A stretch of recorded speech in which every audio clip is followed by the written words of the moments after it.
老毛病了，不是什么大事，你别担心。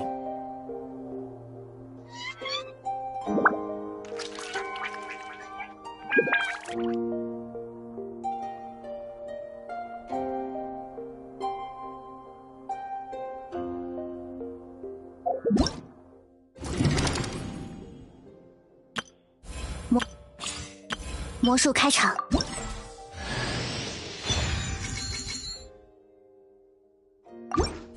魔术开场。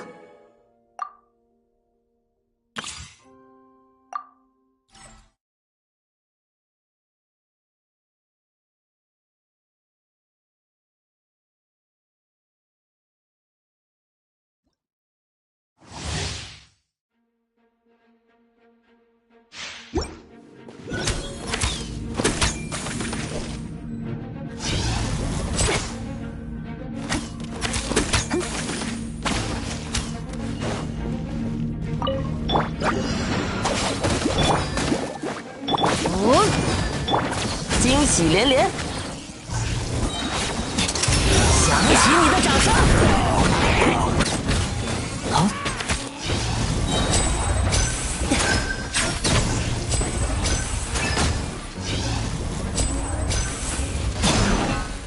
嘿哈，该走攻击了。一点小把戏，好戏开演。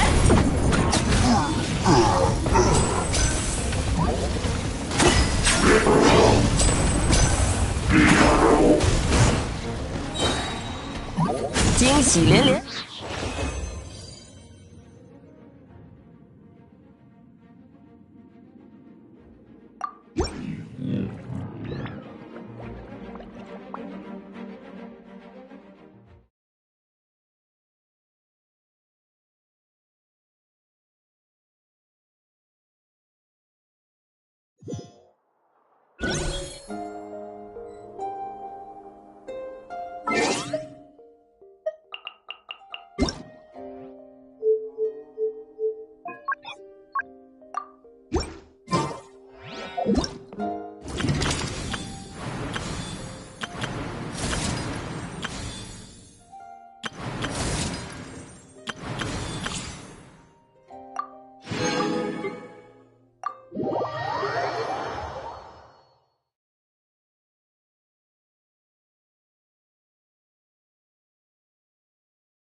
，Busted! Nice and spicy. Come a little close. This meat will be frozen in time. You're toast. Here comes the catch. Let's spark. Quietly now.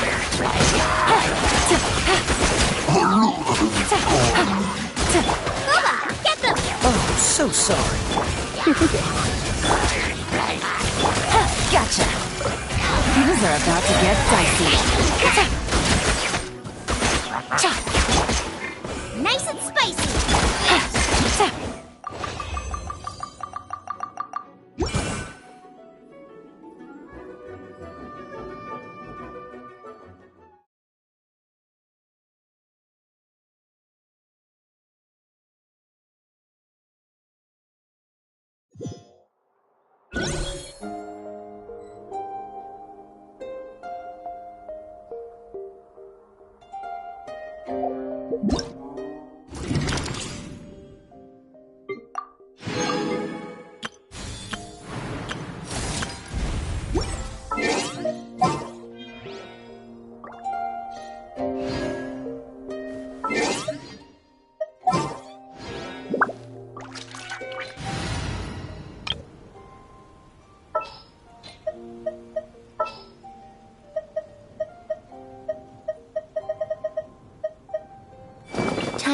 afternoon tea.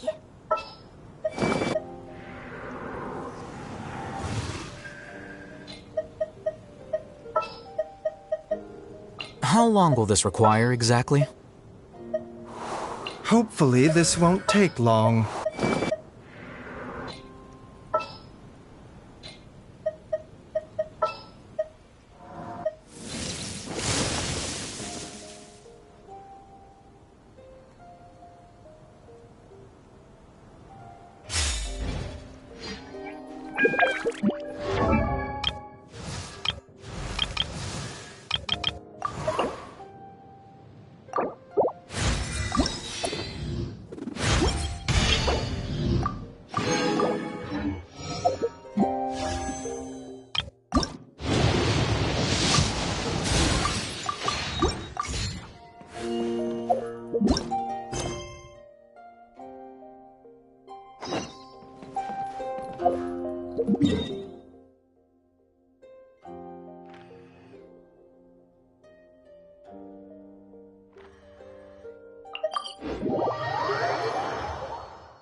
Good old Caravan Rebot!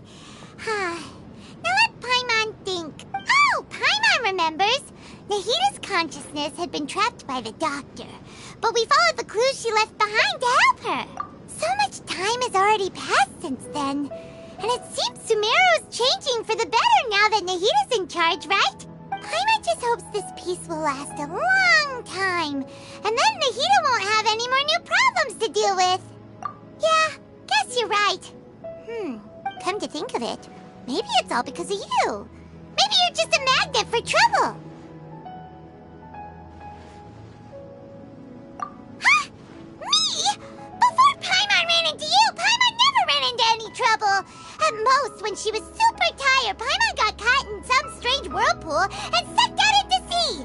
And even then, you fished Paimon out.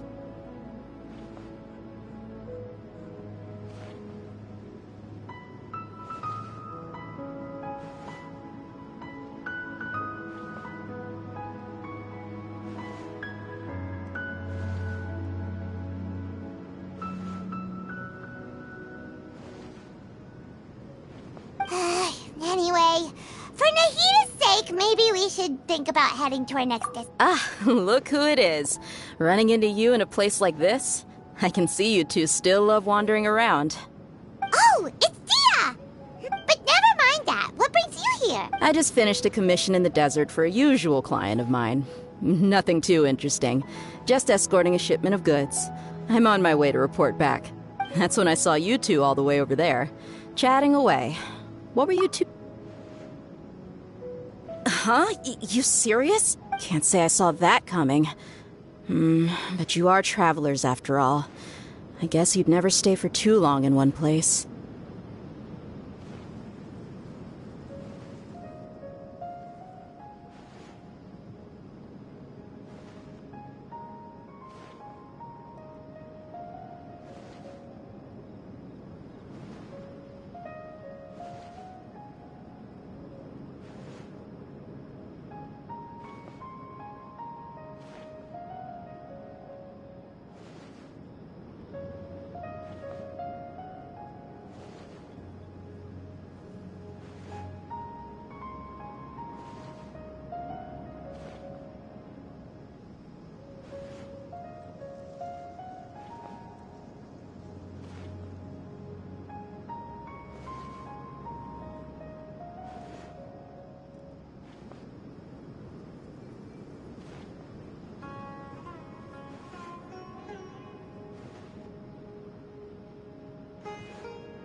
bumping into you like this will become a rarity. I'm starting to feel sad just thinking about it.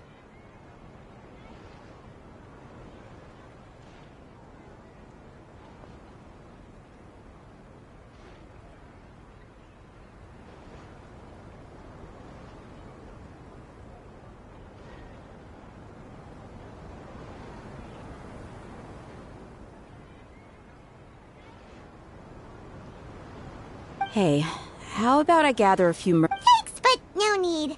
Oh, Paimon had no clue you'd miss us so much. But don't worry, we'll come back to see everyone when we get a chance.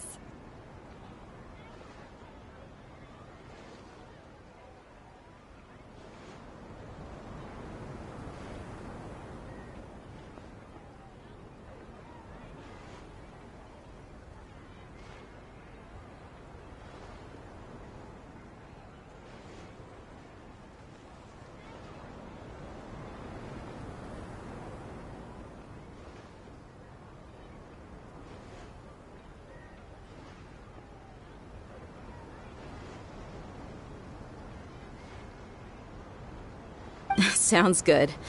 All you need to do to get to Fontaine is cross this stretch of desert and navigate some water. So, when are you leaving? Oh, wait a sec. Paimon just remembered there is still a...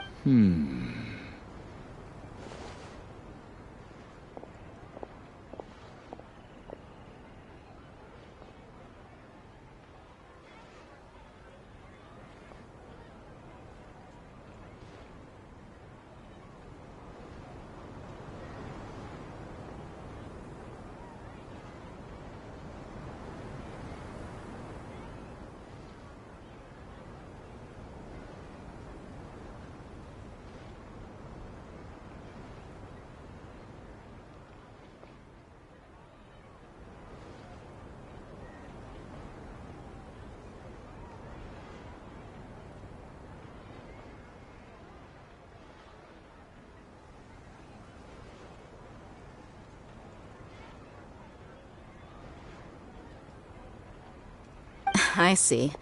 Guess you won't be needing a going-away party or anything. It's sad enough to see you go like this. Though, now that I think about it, Sumeru wouldn't be what it is today without you. Seems true heroes always prefer leaving quietly. By the way, should we go say bye to Nahida? Oh, good point. Then there's no need to bother her in the real world. Then, I guess this is goodbye for now, Traveler and Paimon. Whether as a client or a friend, you're always welcome to come find me. Goodbye, Dia. Bye-bye, Sumeru.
passing all that sand and water, we finally made it! Oh, this... Wow! Everything looks so advanced in Fontaine! Paimon's heard that the industry here is extremely... Just seeing the sights as a tourist is nice, but maybe it would be better if we found something to do. What do you think? Good idea! Nahida gave us loads of useful information.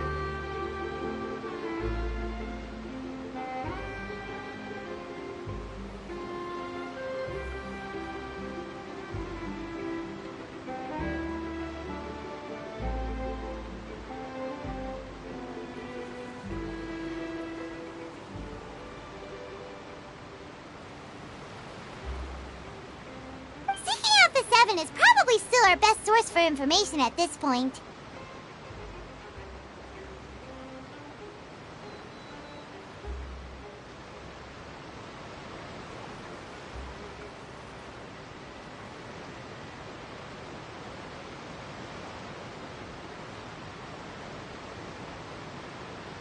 Yeah, the more we can learn, the better.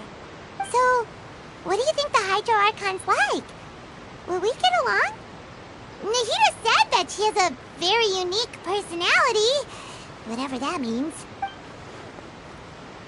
To learn about a nation's god, start with the nation's people. There seems to be some locals talking over there. Let's go see if we can join the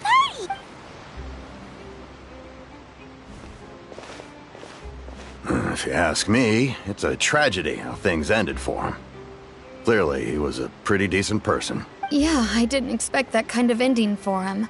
I thought he would at least fight on a little longer for his family. I was expecting a sudden plot twist, but it's a pity that it never happened. Still, his story is quite the tearjerker.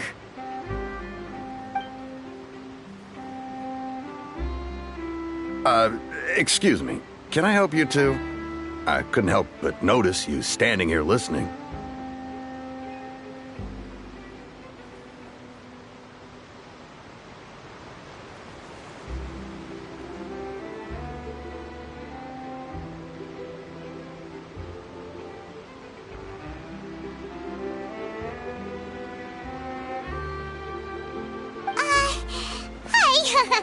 We're travelers new to Fontaine.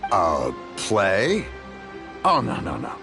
We're talking about something that really happened. In fact, it's a... Really? Like, a real Well, good tales are often based on true stories, aren't they? In what you see in reality, whether something is true or not simply isn't that important. The main thing is whether the story being acted out on the stage is splendid enough. Oh, but it looks like you're not from around here. You probably don't know that the Fontaine Court of Justice is called the Opera Epiclese, or more commonly known as just the Opera House.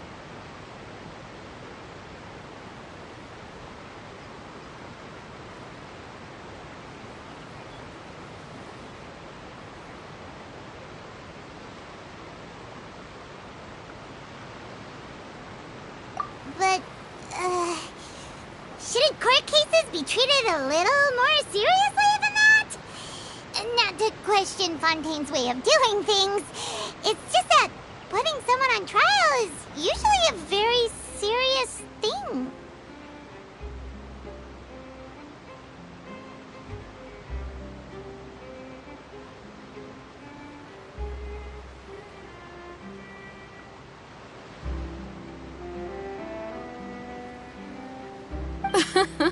No worries.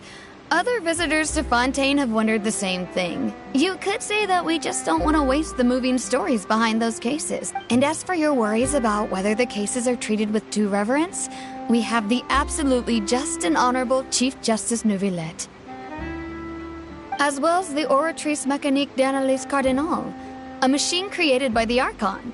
Between the machine and the Chief Justice, false charges and injustice are a thing of the past now. The Oratrice? Is it some kind of machine, too? Oh, Paimon's curious. We should check it out if we get the chance.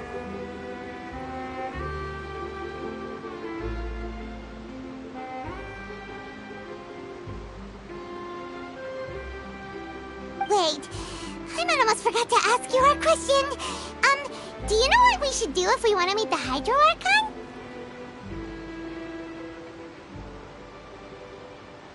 Oh, that's easy. Just go to the Opera House.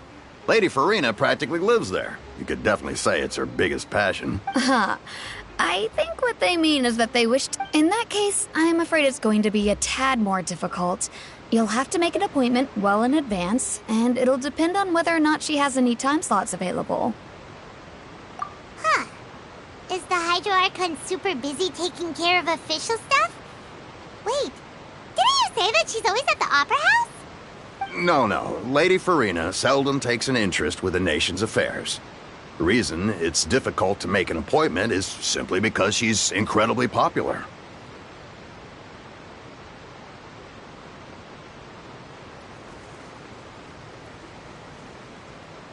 That's right. After all, she is the Archon. Though she may tend to get a little dramatic from time to time, people can't get enough of her. Huh. First time Paimon's ever heard of an Archon being described that way before. Wait! Paimon gets now! The Hydro Archon! Yeah, I suppose you could say that. Perhaps you could even say our mascot. Hang on. This is still Fontaine's Archon you're talking about. You should show some more respect. Yes, you're right. I guess I should at least try to be a little more respectful in front of visitors. Otherwise, I might get arrested and find myself face to face with Monsieur Neuvillette. Come on. Sure, there's a lot of laws here, but nobody's going to be arrested for saying something disrespectful about the Hydro Archon. Alright, I think we get it. Thank you! At least we now know that we can find the Hydro Archon, but who knows how long making an appointment. Hey! What are you looking over there for? Huh. Maybe something's the matter. She isn't going to jump into the water, is she? Maybe we better go check on her.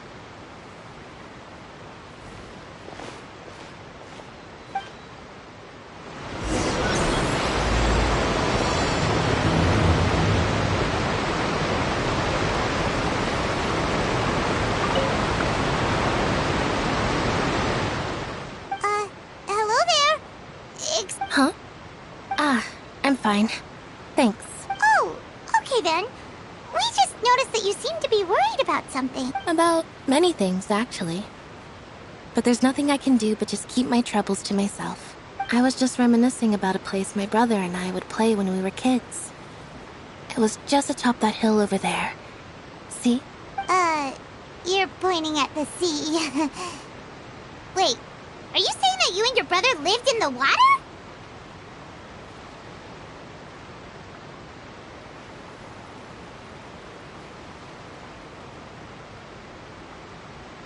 No, people call the waters around Fontaine a sea. It's actually just an inland lake that's filled with fresh water. And no, I can still see that hill clearly in my memories. Now, it's been completely submerged. He would skip and jump, tossing sand in the wind. The sun shone brightly, and the air was filled with the scent of the sea. But now, the water is gradually swallowing our memories. It won't be long before it swallows us.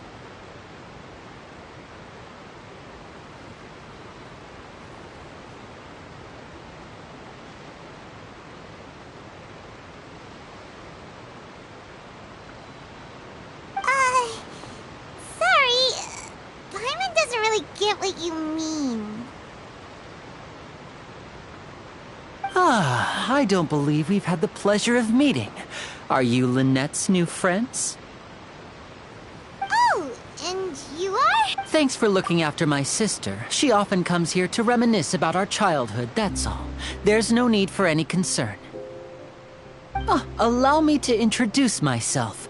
I'm Lynnie, and this is my sister Lynette. If I had to guess, I'd say you must be travelers from abroad.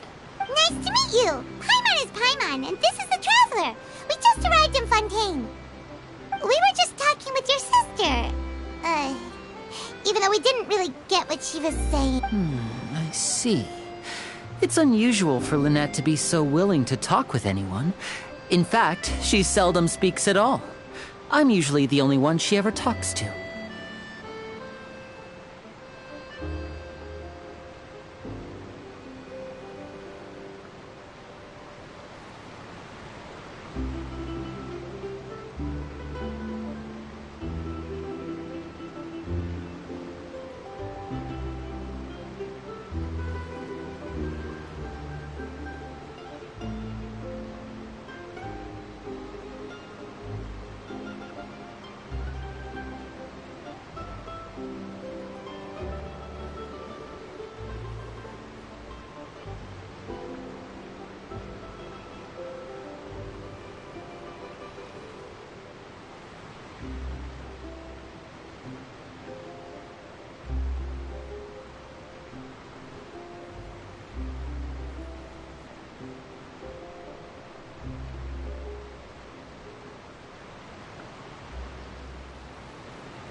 Oh, really?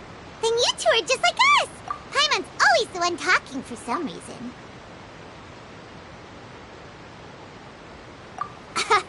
So that's how you think— I also think my brother can be too talkative at times. Seems you were right, Paimon. We are quite similar.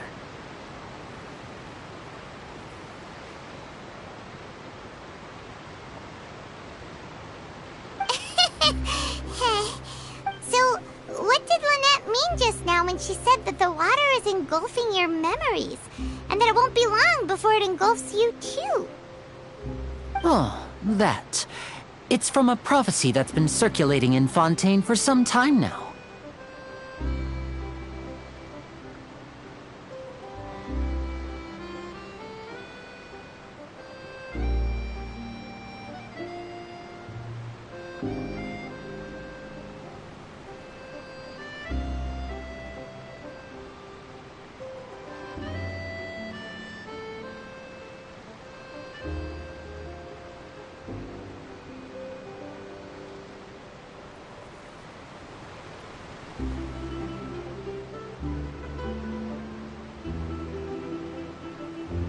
Well, I suppose prophecy isn't exactly the right word, because that implies a certain amount of uncertainty.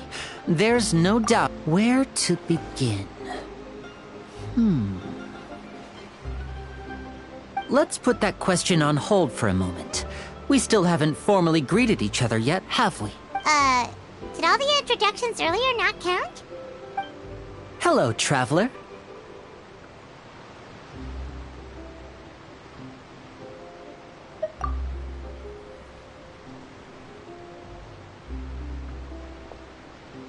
And hello, Paimon. Hey! Why didn't Paimon get a handshake? You're not poking fun at Paimon, are you? Please, don't take offense. Just consider it a sort of etiquette we have here in Fontaine when making new friends. You should remember it. It might prove useful. Oh, all right then. Well, Paimon's just happy to have a local friend now. By the way, we were just getting ready to go to the Opera House to meet the Hydro Archon. Would you be able to show us the way? So you're going to see Lady Farina? No problem at all. In fact, I was planning to go to the Opera House later myself. I'll gladly take you once I finish things here.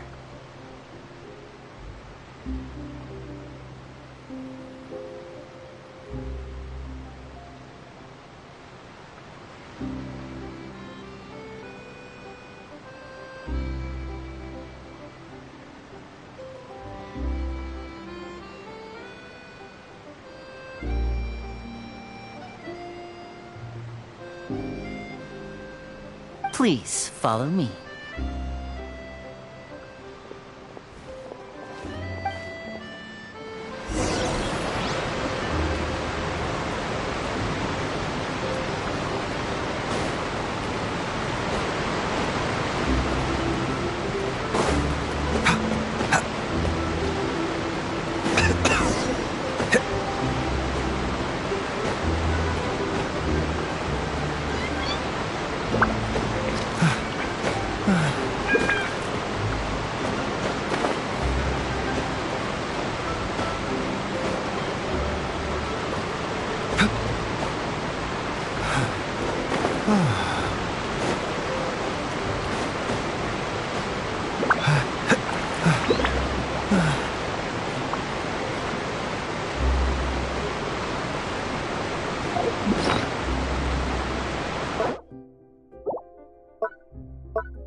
Just what will we come across this?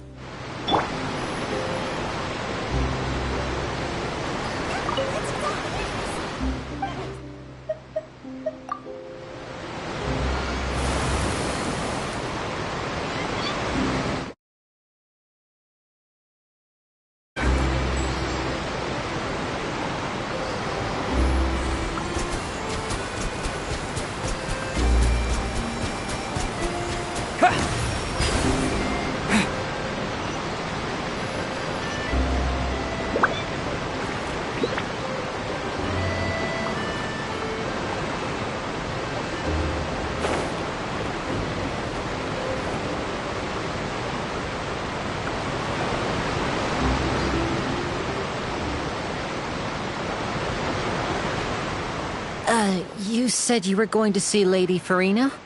Well, it seems Lady Farina has come to see you.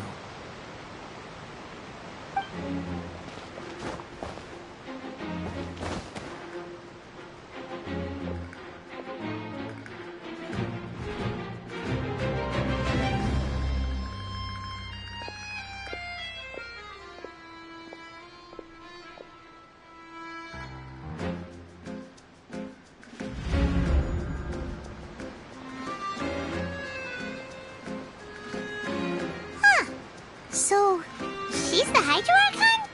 But how did she know we were looking for her? My dear people, rich and poor, those with cup in hand and those with nothing at all, raise your glasses in celebration!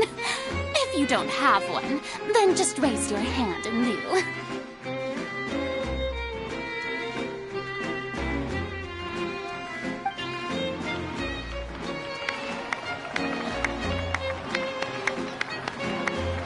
As you can all see, two unfamiliar travelers have arrived in our nation. Come, let us make a toast in honor of this traveler and his companion who have journeyed here from distant lands.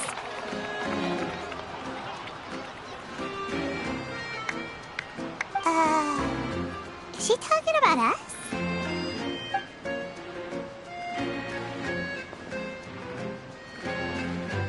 I've long heard of the turmoil and chaos you've left in your wake as you visited other nations. But I welcome you nevertheless. No, I have come to receive you personally. Fear is for insignificant cowards. I am a god, and I will never entertain the notion of such meaningless wariness. You can be rest assured. I see clearly your sincerity.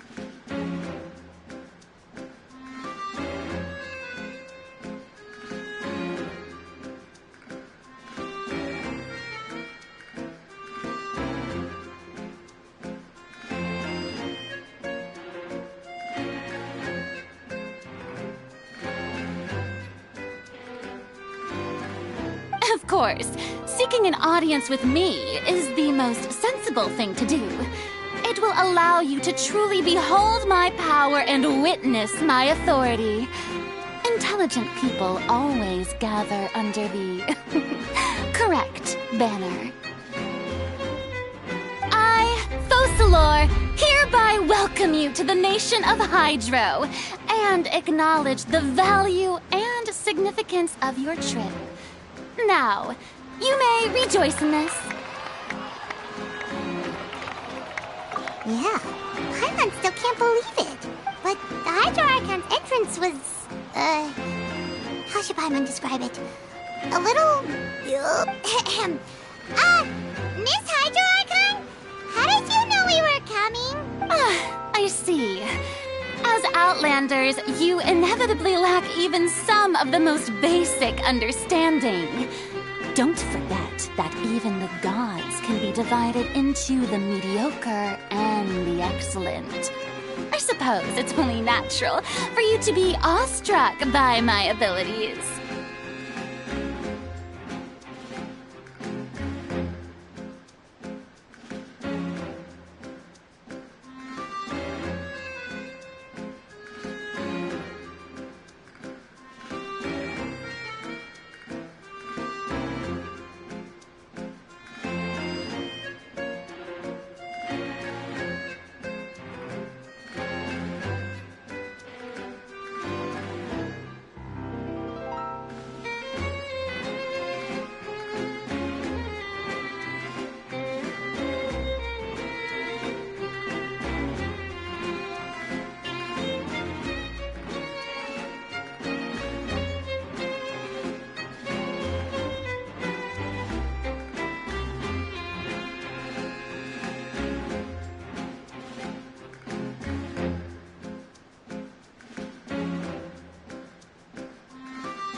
You had best stop and consider.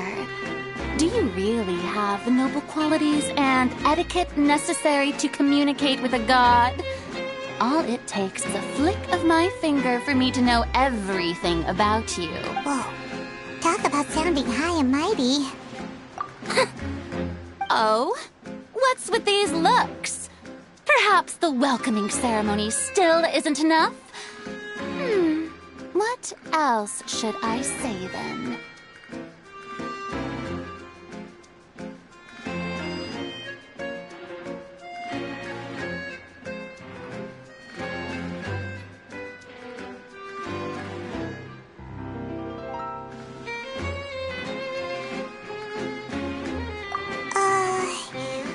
Is she waiting for us to start talking? Wow, I didn't expect to see Lady Furina here. What a surprise! Wait, does this mean they're the legendary blonde traveler? How did I not notice before?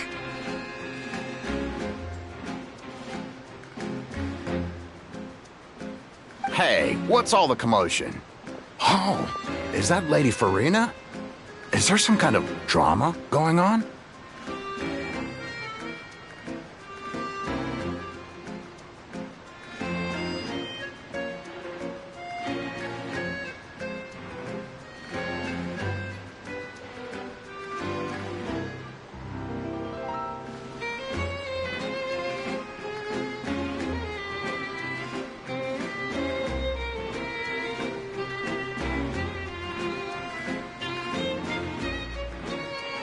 Of course! That's the blonde traveler. The one all those stories are about. Ooh, I've got to see this. I knew Lady Farina would never disappoint. Yes, but don't get too excited now. My dear believers and spectators alike tend to get... You may consider this my... Now she wants to fight? Aren't we getting a little ahead of ourselves?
What are you trying to do, Traveler?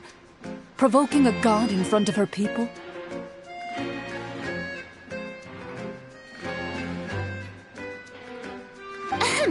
Stand down, Clorinde. I admire his bravery. Few have the courage to draw their sword against a god. He is obviously a true warrior.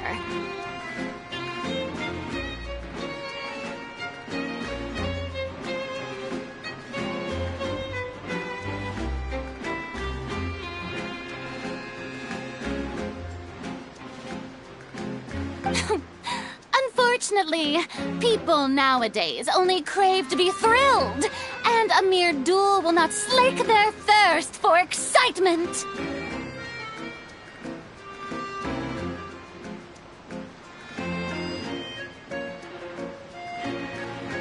Huh.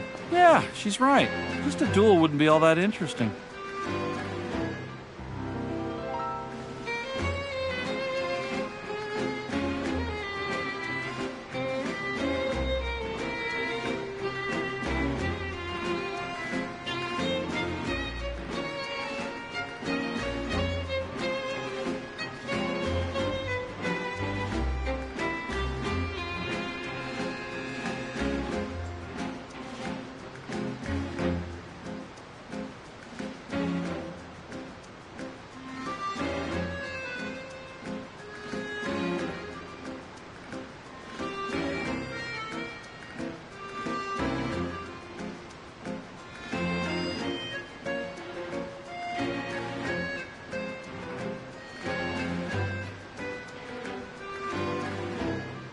On Araneus, criminals are always requesting duels to defend their honor.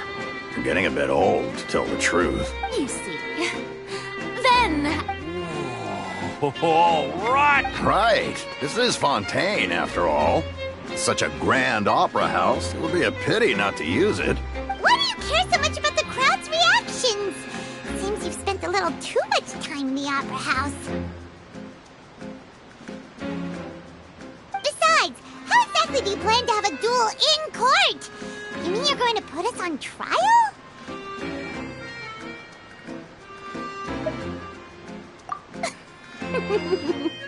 Oh, we have reason to put you on trial.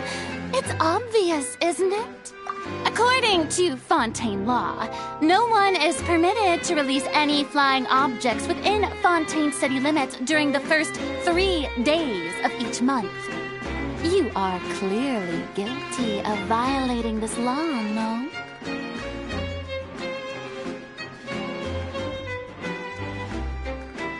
Oh, so that's what they've done wrong. That's Our Lady Farina. No one knows the laws of Fontaine like she does.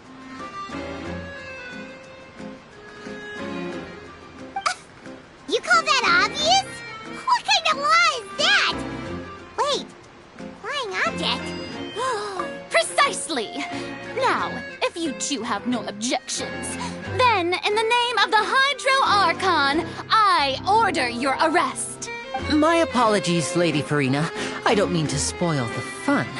But if you would allow me to interject, I don't think that Paimon here meets the definition of a flying object. You tell her, Linny! Finally someone who's not crazy. Ah, great magician Linny, my beloved citizen. I'll permit you to object. But how exactly do you plan to prove your claim? As a magician who just rained on your parade, I naturally should shoulder the responsibility of saving the show. So, with such an audience gathered here, allow me to perform a trick for everyone.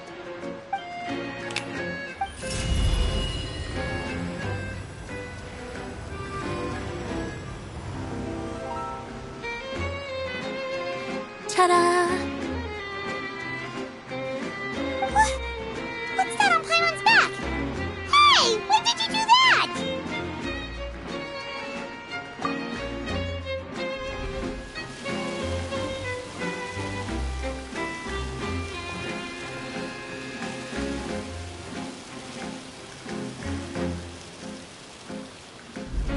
There. As you can all clearly see, Paimon should be classified as, well, something like a balloon. This rope has been in the Traveler's hand all along. It was just that no one could see it before. Huh? You call that magic? You've got to be joking. I thought it was pretty good. Nice one.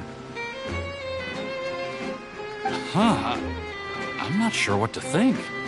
It seems Lady Farina's charges no longer hold water.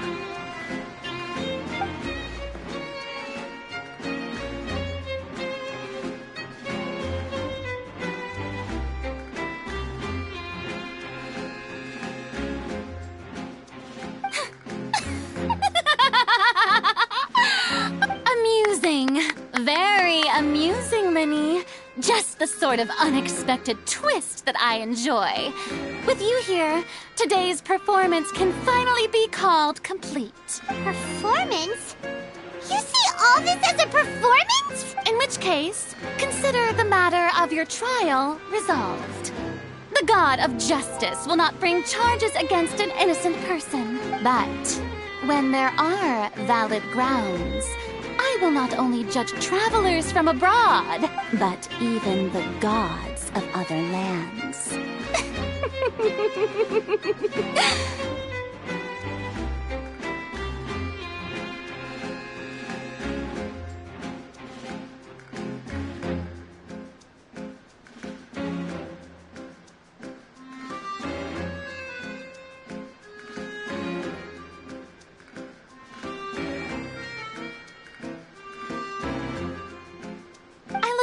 To seeing your upcoming performance at the Opera House, Mr. Linny and Miss Lynette.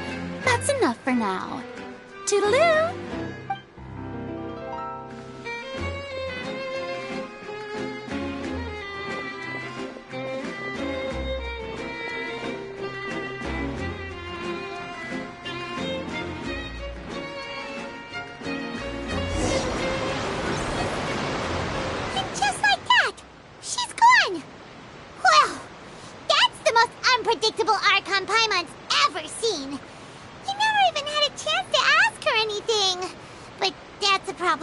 future, Paimon. That whole... Don't mention it. I just happened to remember that there was such a law, so I did a little preparation, just in case. I didn't think it would actually come in handy. So, now do you see what kind of god Lady Furina is? She can be a bit confusing at times, but she is still amenable to reason. Anyway, Paimon had no idea you were a magician, Linny. It sounded like you'll be... I just know a few simple tricks I use to make a living. Lynette is my assistant. It will actually be my first time performing on the most prestigious stage in Fontaine, the Opera House. But isn't the Opera House where criminal trials are held in Fontaine?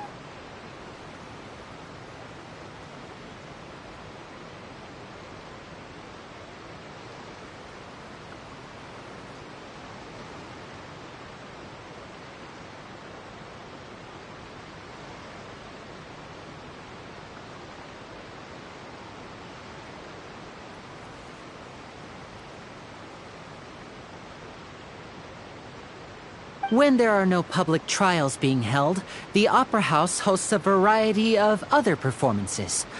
To the people of Fontaine, the line between a trial and a performance can be a little blurred. And speaking of performances, I would be remiss to forego this opportunity gifted by fate. Might I invite the two of you to see my performance? My brother's always excited to make new friends. Oh, sure. We don't really have anything to do now, and we wanted to go to the Opera House anyway. Splendid. In that case, why don't we go together? I'll show you the way. I just have something to take care of first. Oh, you really mean it? Then I'll take you up on your offer. This is a magical item known as a magic pocket. Perhaps you can help me distribute them to the people here. Huh? What are they going to use it for? About that... I'm not sure exactly when it began, but a prophecy has been circulating around Fontaine. It says that every person in Fontaine is born with sin. No matter how the Nation of Justice holds trial after trial, this sin cannot be absolved. Until one day, the water levels in Fontaine will rise, and the sinful people will slowly be drowned.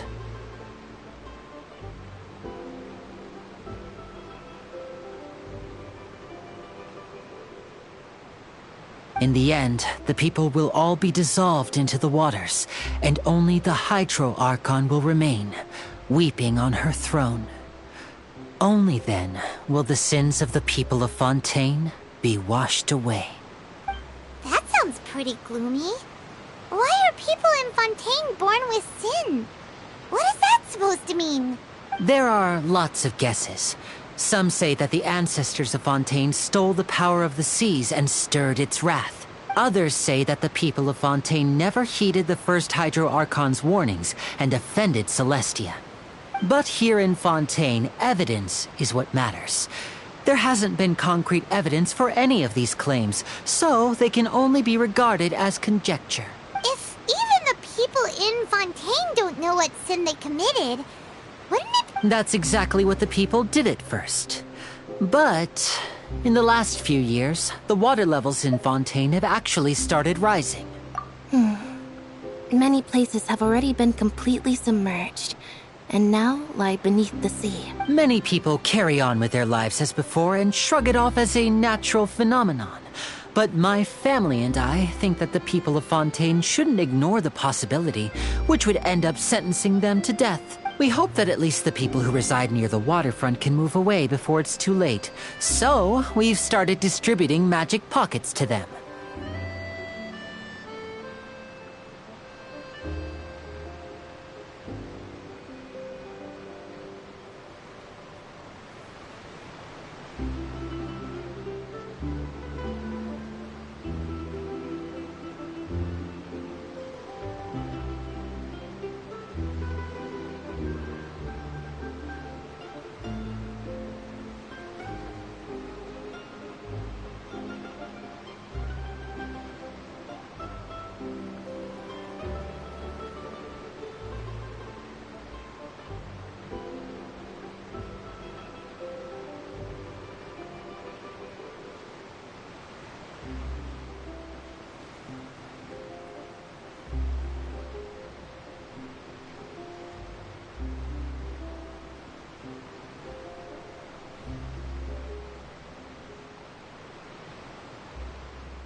As a magical item, these magic pockets have astonishing capacity.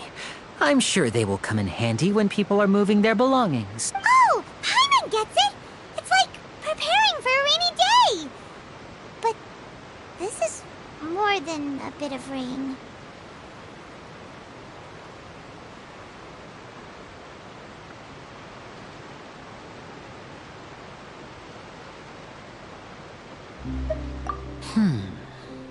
Perhaps only absolute power could ever... Now, if you'd like to help, then please give these magic pockets to anyone nearby. Be sure to convince them to take it, regardless of what they say.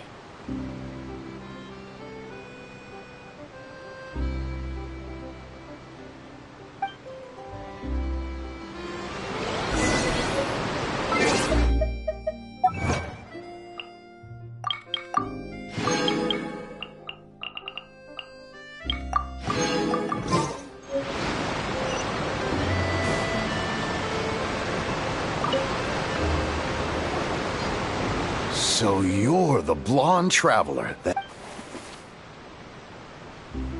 Oh, a magic pocket? Seems you really thought of everything. I guess it's better to prepare for the worst and hope for the best. Thanks. Please, also thank the magician on my behalf.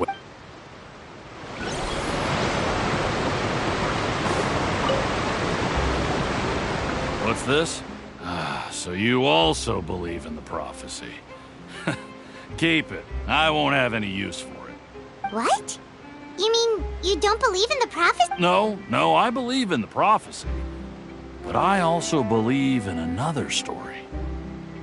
The story says that people once lived in the ocean. They were one with you, but as time wore on, people desired to live on land. So, if you ask me, when the water rises and takes us all, it'll be like we're going home. Oh, we hadn't heard that one before.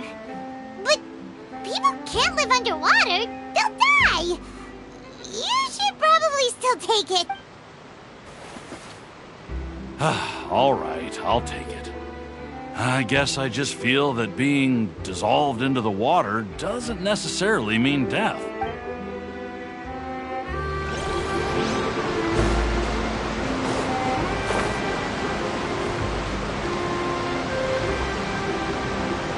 Water jet!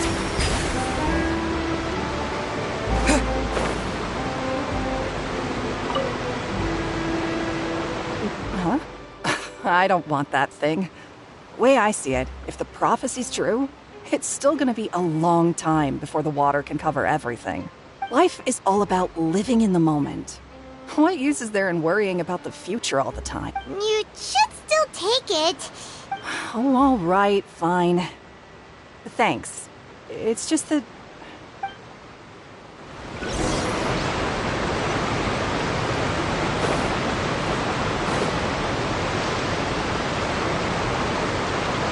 Oh? You already handed out all of the magic pockets?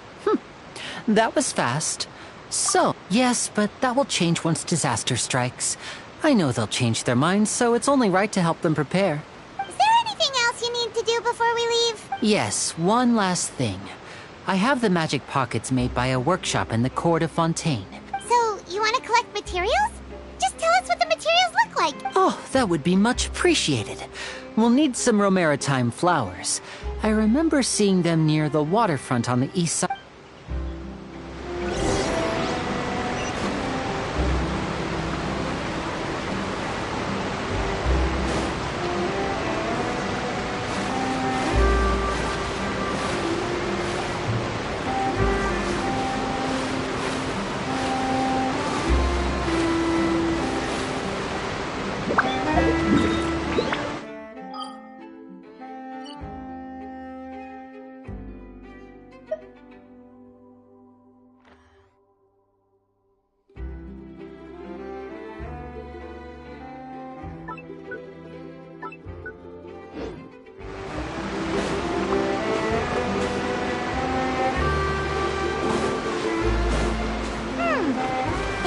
We have to use Hydro to collect Romaritime flowers.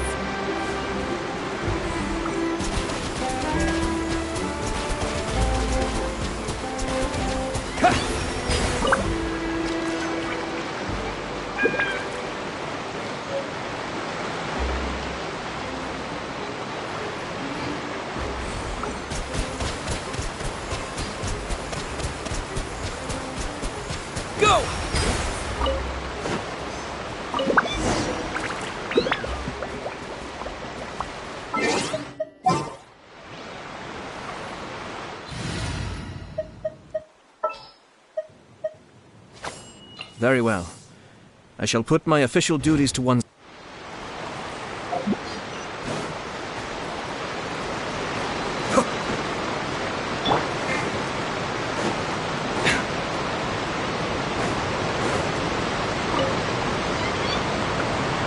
You made quick work of that. I can tell you're an experienced traveler. I've also finished collecting a few here.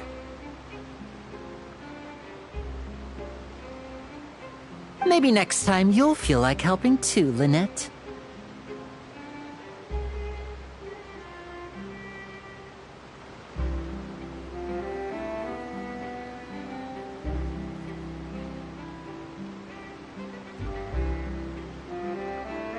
No way. I'm in power-saving mode today. Otherwise, I fear I may not have any energy left for the performance at the Opera House. Fine. Though the performance is still a long way off. Now that we're finished here, we should get ready to head back to the Court of Fontaine. So, we're going to the Court of Fontaine before we head to the Opera House? Good. Paimon wants a tour of Fontaine's largest city and try...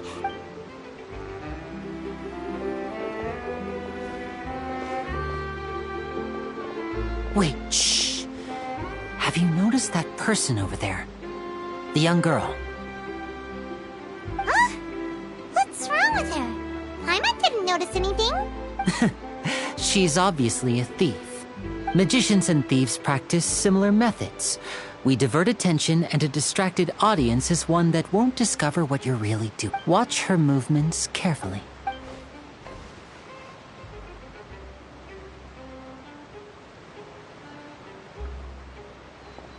Oh, he's right! Shh, keep your voice down. We need to think of a way to catch her, but it seems she's very alert. Perhaps we should split up. You two can ride the lift over there and wait up top. I bet that'll be her escape route if she tries to run.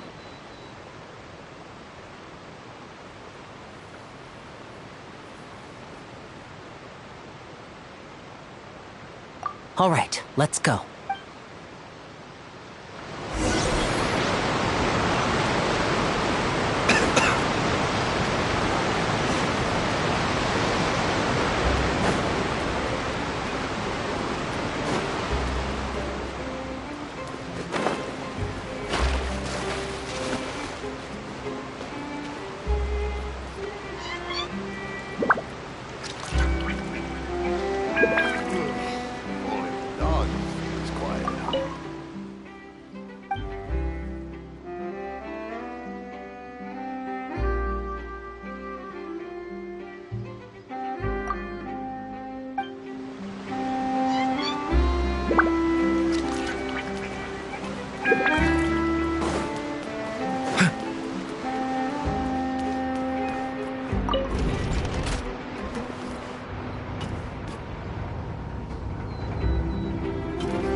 This is the spot where Lyney wanted us to wait. Oh, look! Isn't that her?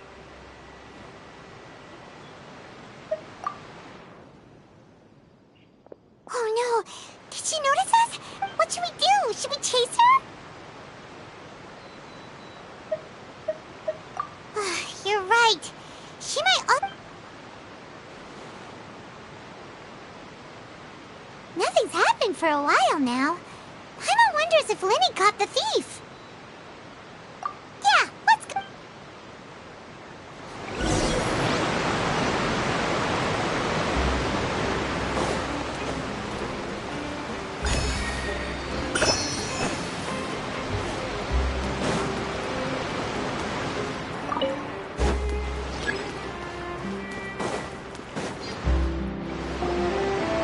Are you sure that's all she took? You should check to make sure you're not missing anything else. No, that was all. Oh, I can't thank you enough. Anyway, I should be going now. Thanks again. Oh, were you returning what the thief had stolen? That's right. Pity I wasn't able to catch her. She distracted me by dropping the thing she stole on the ground.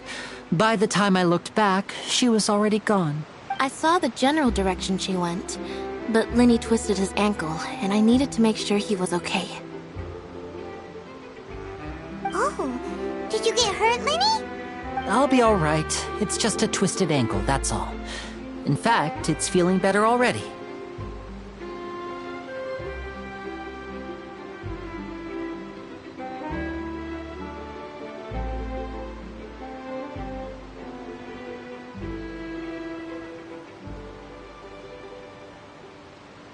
If you want to play at being a hero, at least try not to get hurt doing it.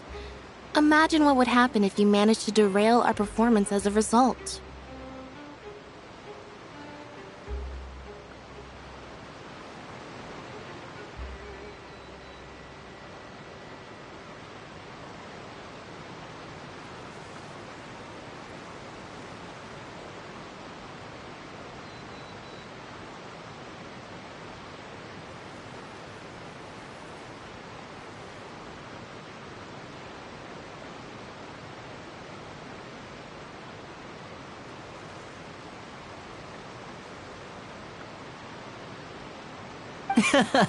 You're right.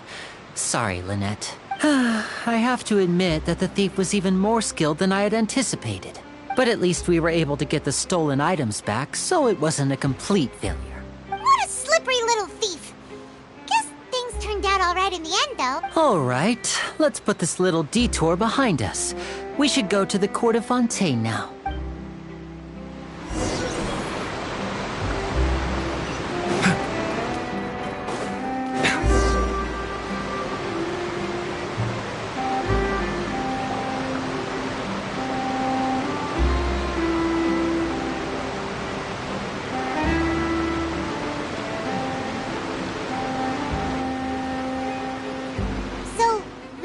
This thing to go into the city? What an ingenious way to get around! People in Fontaine really know how to use water! This is an aquabus. It allows people to travel between several key locations. It's pretty convenient, but the ride can become a little dull after a while. So you mean it's still boring, even when I'm riding with you? No, that's not what I meant. It's just that, well, you don't really talk that much. Besides, it doesn't really feel like a real trip when it's just the two of us. It's the same as being at home. Whatever. Guess that's what it's like to be an older brother. It's about time for us to leave. Let's get on board.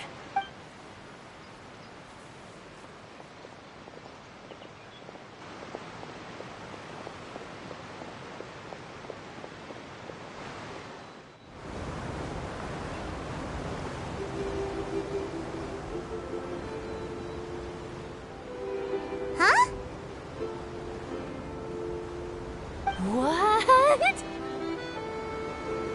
Traveler! Paimon! Charlotte! Oh, I never guessed I'd bump into you while riding the aquabus. In the story of my life, this is big news. What are you doing in Fontaine? I didn't hear anything about you paying us a visit. Yeah, it's quite the coincidence. But as travelers, we're always on the move. It's not surprising that nobody knew it. Though we still have no idea how the Hydro Archon knew. Oh, no need for introductions, Paimon. I would recognize the great magician Lenny and his assistant Lynette anywhere. I wouldn't be much of a reporter if I didn't know who they were. It's a pleasure to meet you. I'm Charlotte, a reporter for the Steambird. Nice to meet you. From the Steambird, huh? We've often relied on your paper to promote our performances. It's an honor to meet you.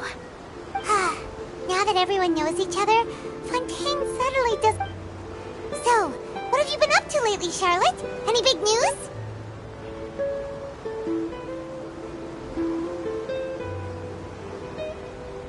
Not too much. When there isn't any breaking news, I mainly cover the trials at the Opera House.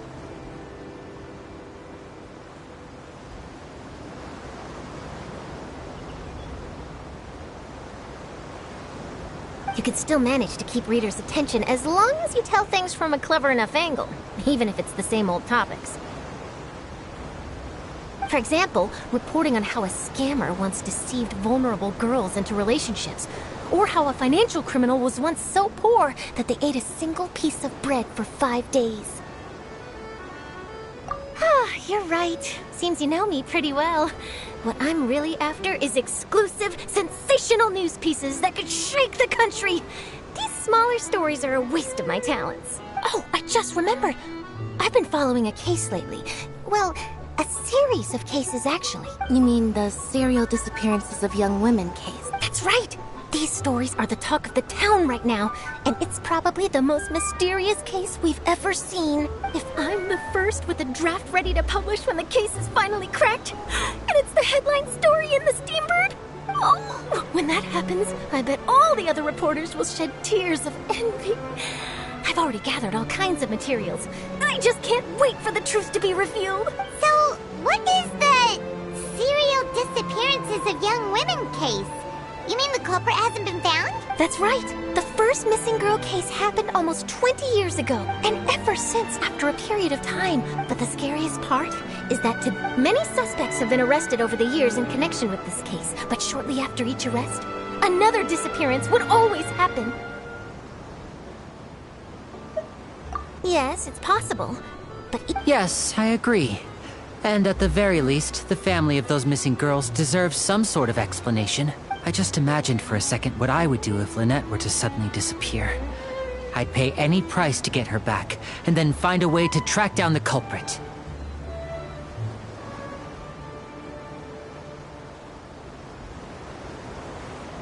Please don't imagine that, Lenny.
I really enjoyed chatting with you. Life should be full of pleasant little surprises like this. Yeah, us as well. I have an interview to get to. I should get going before I'm late. Okay, Paimon Hope. Bye now. Oh. What a tough job. Always running around and interviewing everyone. If you don't mind, how about we stop by my home first? Besides, I still have all the materials we collect. Sure, we wouldn't mind at all.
This is our current abode. Ah, Fremine, you're home. Where did everyone else go? I have some new friends that I would like to introduce. Oh, they all just went out a moment ago. I see. Everyone is getting busier now that Father will be returning soon. I suppose that can't be helped. Allow me to introduce you to my little brother, Fremine. He is a phenomenal diver. Hello. Nice to meet you! Paimon is Paimon, and this is the Traveler! Linny, could you come here for a moment? What is it, Fremine? Do you have something to tell me?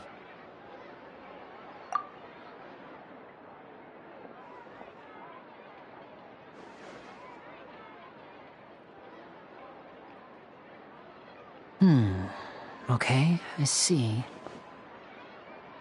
Is everything all right? Oh, it's nothing. We were just discussing a little housework. Sorry for the interruption. Oh, before I forget, the Traveler and I collected more materials to make magic pockets. Were you able to get any, Fremine? Yes, I went diving and gathered lots of materials. I was about to give them to you. That's our Fremine, always quick with the underwater work. All right, I'll take these to the workshop.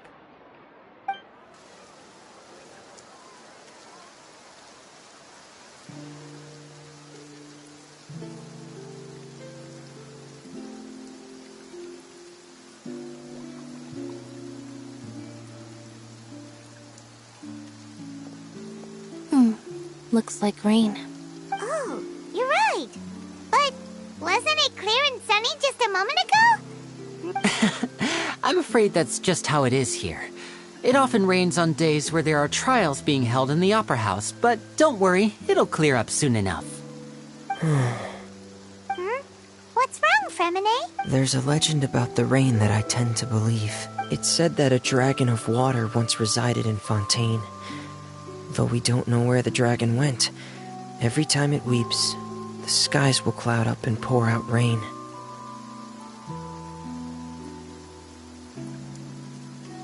When I was a child, my mother told me that if I wanted to go outside and play, I should yell toward the sky at the top of my lungs. Hydro Dragon! Hydro Dragon! Don't cry! If it's an elemental dragon, then having the power to make it rain wouldn't be very unusual. Let Paimon try something. Hydro Dragon, don't cry!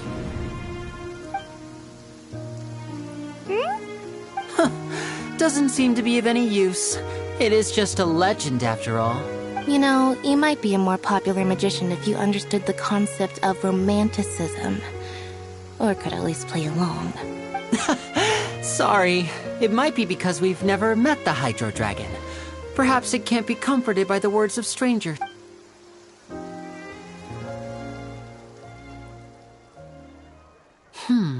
It rained for longer than I suspected.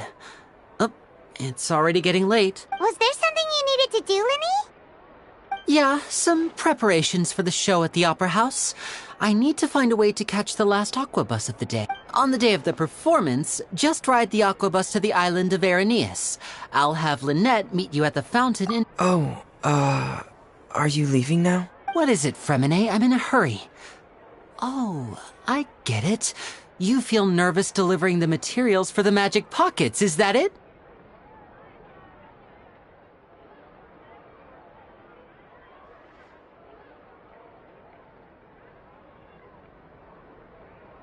Perhaps we could trouble the Traveler to help us take these materials to the Beaumont workshop and deliver them to the owner there?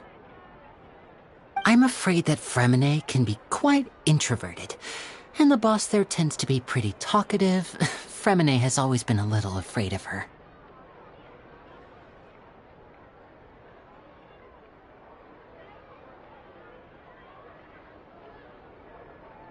No trouble at all! Don't worry, we're on the case! Sorry for the inconvenience. I'm quite useless when it comes to such tasks. I'll think of a way to make it up to you. Oh, no need. This will be a walk in the park for us. Thanks again, you two. I really can't deal with that lady.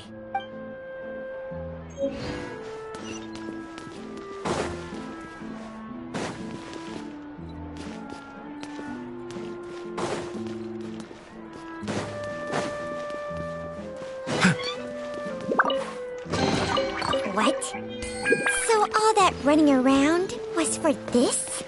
Shang Shang, behave.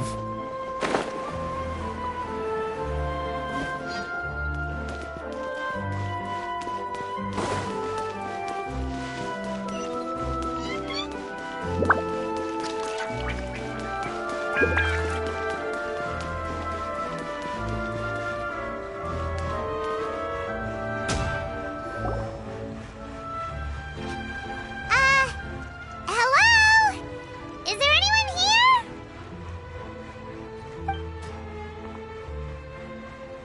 Oh, hello there. New customers? Looking to buy, or do you need something made? Oh no, we're just here to deliver some— Ah, these must be for Magic Pockets. I could tell right away. I've already made several— No need. They've already prepaid several batches worth.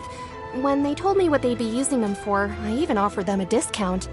But they insisted on paying the full amount, saying that I had a business to run. It seems both their hearts and their pockets are made of gold. Whoa. So, is Linny actually loaded? I can't say for sure, but who knows? Maybe there's good money to be made being a magician in Fontaine. Hey! Is this machine what you use to make stuff here? It looks really advanced. Why use your hands when a machine can do the work? It would be a waste not to use the latest technology. But where does a big machine like that get its power from? Well, it's a little complicated. I'm not sure I can put it in layman's terms for you, but basically, everything we usually use here in the city is powered by Indemnitium. Huh? How can trials produce energy? Well, I'm not completely sure of all the details myself. When a trial is in session, the Oratrice Mécanique d'Analyse Cardinale harvests people's belief in justice and converts it into energy to be used all around Fontaine. So that's what its other function is? Paimon heard that the Oratrice was created by the Archon to make judgments. But Paimon still doesn't get it. How could something unreliable like people's beliefs be turned into a stable Oh, yeah! So that means the Hydro Archon relies on the machine to— Even though I've never heard anyone really put it that way before, it sounds like it makes sense. Besides Indemnitium, we have another type of energy called Mumusia. It isn't produced by the power of the Archon, but it— I thought I'd find you hard at work, but here you are chatting the day away. Since you're already talking, I'm sure you wouldn't mind a few words with me. You again? Didn't I already promise you that I'd have the more I owe to Confrérie of Cabriere by next month? Why are you hounding me now? Yeah, but how do we know that you won't go running off by the end of this month? I want 50% today. Wait, no, 70%. Huh? You... Seems business isn't so great for the workshop. We've already finished our job and delivered the materials. Maybe now's a good time to leave? Hey, hold on. Before you go around trying to collect payments, why don't you settle your own debts first?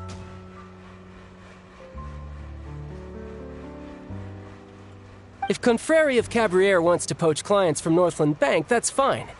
But I'm afraid you still owe the bank a hefty sum of mora. So why don't we work things out between us first, before you get back to your little conversation here? You're from Northland Bank. But we said we'll pay everything we owe next month. Why are you hounding me now? Traveler, Paimon! I didn't think I'd run into you here in Fontaine. What are the chances? We're surprised to see you too. What are you doing here in Fontaine? You didn't want to stay in Snezhnaya? Long story short, I've already been in Fontaine for some time now, and honestly, things have been pretty boring. But it seems that fate brought our paths together today.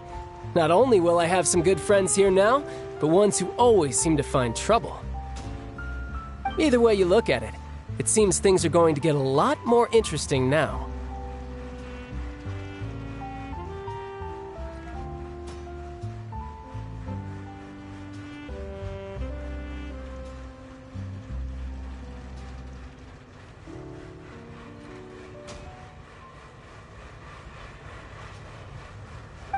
sure we'd want to avoid anything that you'd find interesting. Besides, our trip here has gone pretty well so far. Right, Traveler? Hey, you, Northland Bank boy.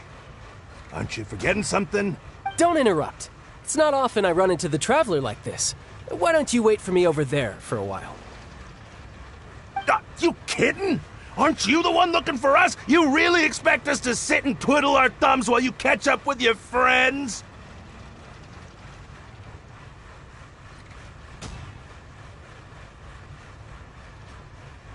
Listen to me, boy. If you want your Mora, fine. Why don't you come and take it? Hey, I just said not to interrupt. Oh, by the way, Traveler, the last time I took Tonya and Tooser ice fishing, Tooser said... Hey! That's way over the line! All right, boys, let's see who has to pay up now! Can you at least let me finish one sentence? Fine. Though the bank told me not to get rough with our clients, you're the ones who started it. This is an act of self-defense. You two will have to be my witnesses, okay?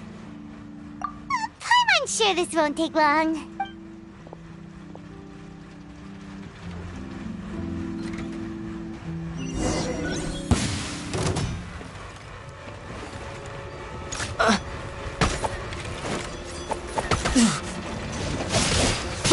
Brace yourself. This is gonna hurt.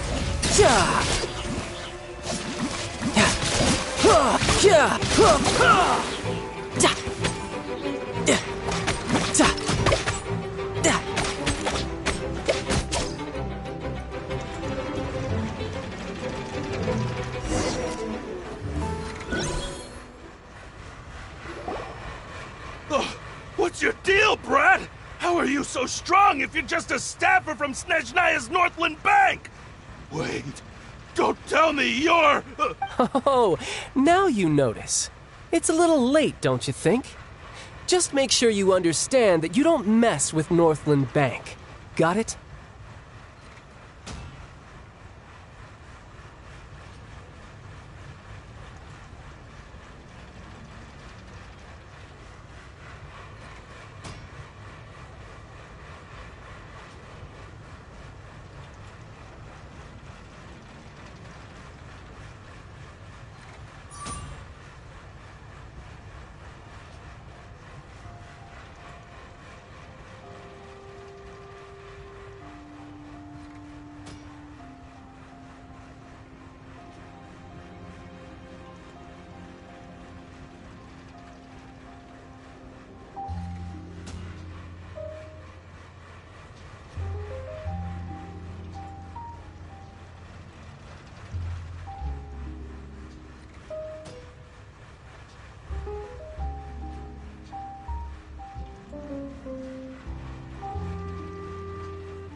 Huh? Now's my chance!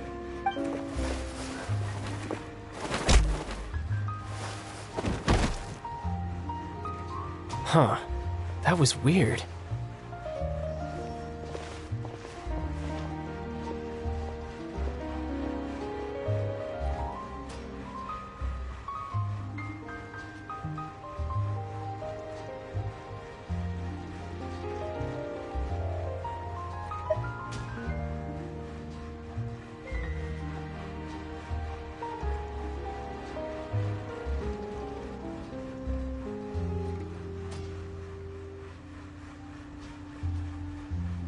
I'm not sure.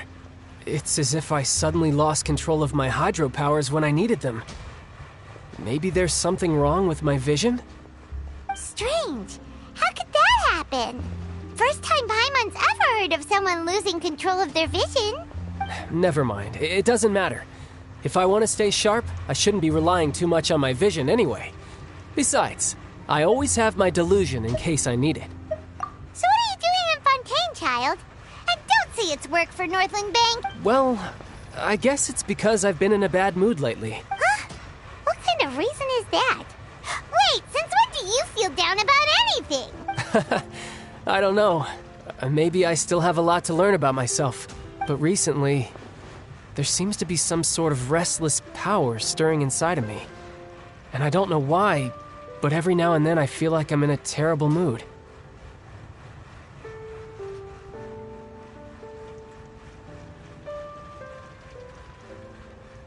Maybe you losing control of your vision just now is connected with that power you're feeling inside. That is a possibility.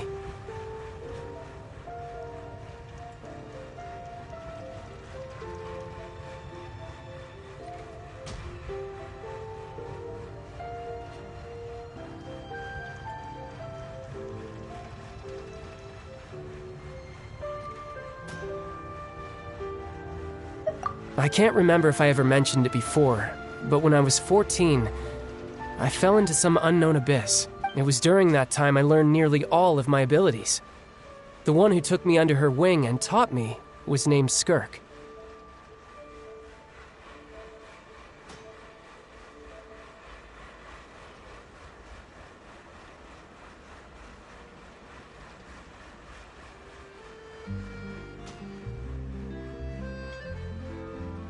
She was always quiet and very mysterious. Nobody knew where she came from or what she had been through, and she was always very strict when teaching me combat techniques. One time, I asked her why she was willing to take me on as an apprentice. From what I could make of her answer, it was because I had awakened it, and traces of it remained on me. She said that all my combat training would be useful in the future. But what is it? She never explained that. But my guess is that it's related to a dream I saw when in my dream, I was in the deepest depths of the sea, and the boundless seabed was all around me. But in front of me appeared a whale that was so massive, I felt like I couldn't breathe. A whale? Oh, that sounds familiar! When we fought against you before, you summoned a huge whale that seemed to leap at us. Is that the one? That's just an abstract form of a whale that I create using my elemental powers. It takes that shape because the scene I dreamt of the whale has always been stuck in my mind. I'll never forget it.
you used the whale as inspiration for one of your moves?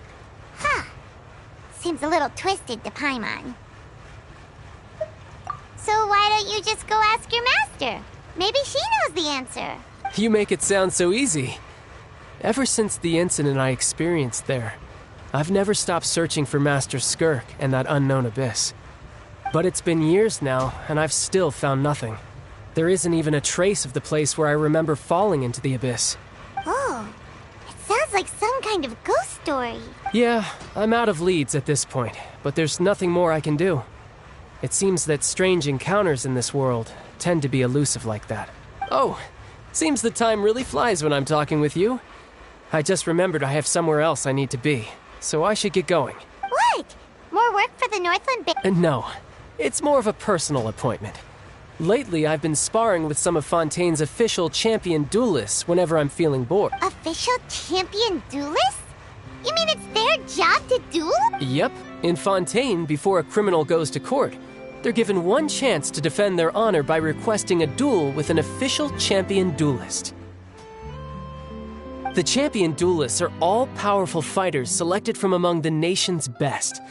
And the duel itself is a no-holds-barred fight with no specified stopping point.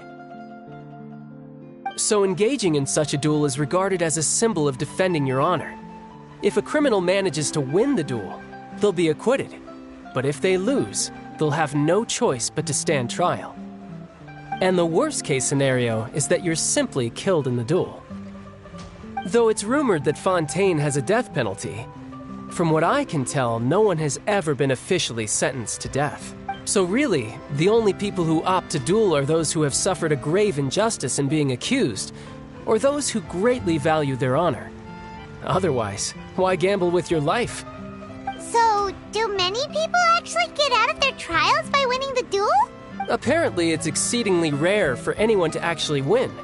Fontaine probably enacted this system as a way to show that the nation respects the honor of its citizens. Besides, none of the champion duelists are to be trifled with, which is exactly why I was itching to face them as soon as I got to Fontaine. Apparently, the one I'm meeting today, Clorinde, is the strongest of the champion duelists. I had been asking her for some time before she finally agreed to face me today. Well, that's Childe for ya. Paimon feels like we heard that name somewhere before. Oh, before I forget, I want you to have this. Huh? Your vision? You're seriously just giving it away? I'm just worried that it could become uncontrollable again. I'd be pretty upset if it got in the way of my duel, so I think I'll be better off without it for now. Besides, I just need you to hold on to it for a short while. I'll come retrieve it when I have some time later.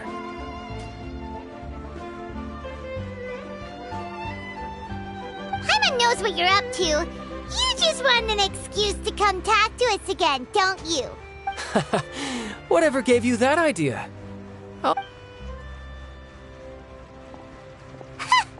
That sneaky guy. He said he's been feeling down lately, but he seemed the same as ever to Paimon. Well, since we don't have much to do for now, we might as well walk around and see the city before Lyney's performance.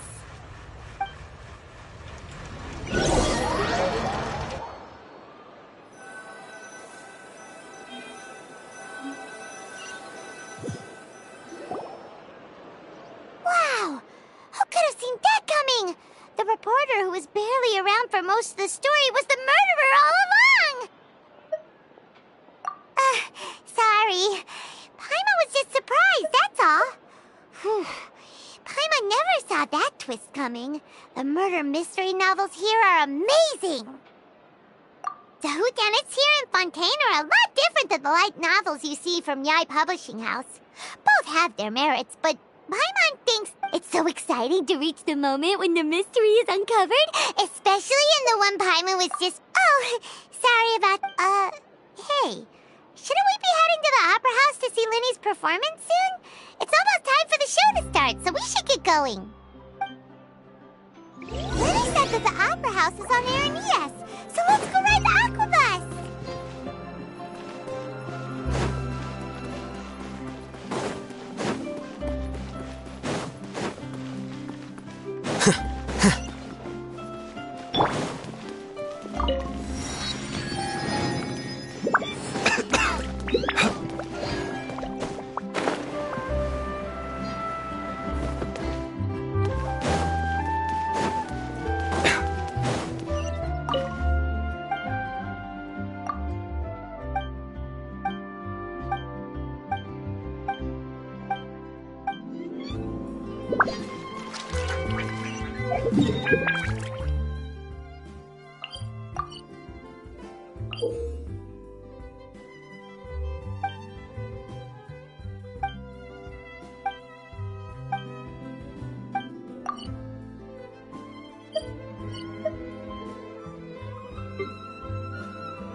Welcome to the quarantine. Please watch your step.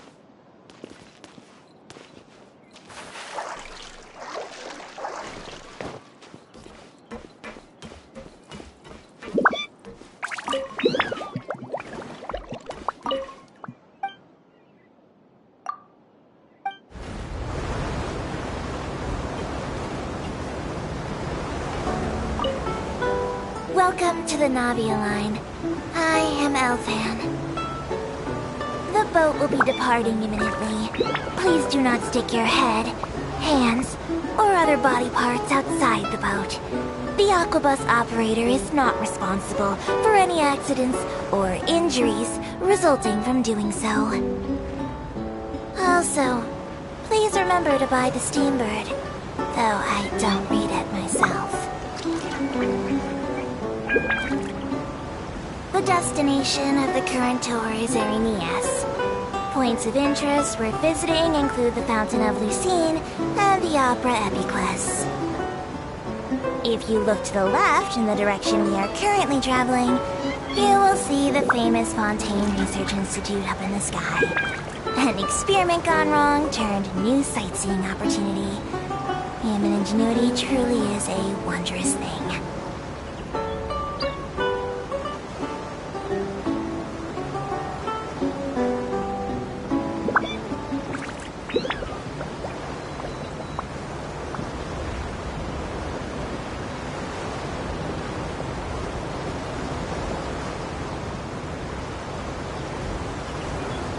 Approaching our final destination. Please be sure to bring all your personal belongings with you as you disembark. Even though I will take any forgotten items to the lost and found, the paperwork is rather annoying, as mousing hands are not suitable for grasping pens. Please be careful when disembarking. It has been my honor to be your tour guide this trip. Thank you.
A bitter pill to swallow.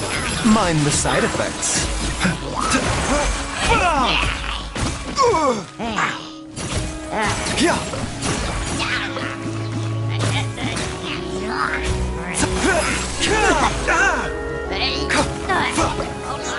The doctor was saying. Cascade. Shine down. Flicker.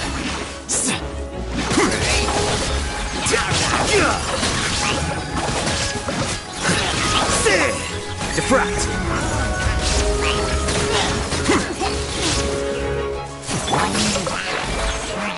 Be still.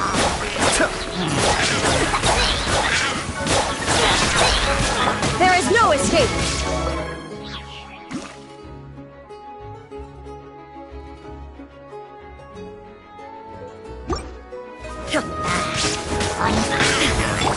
Mind the side effects. The doctor was saying.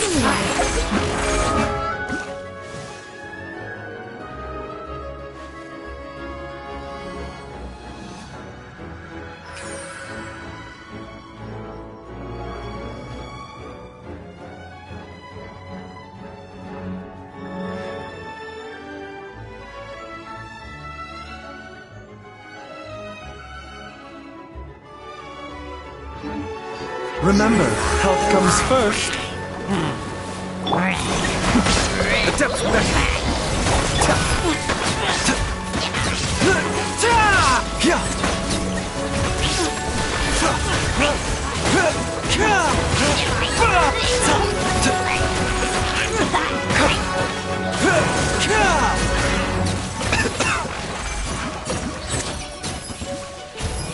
Cascade.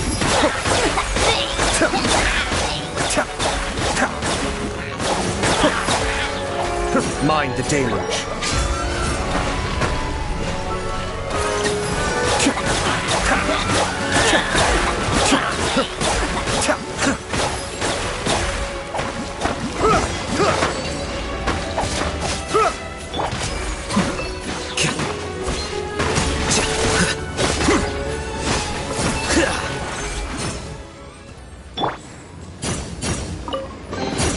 Don't forget to wash your hands. Goodness knows where these things have been. Mind the side effects.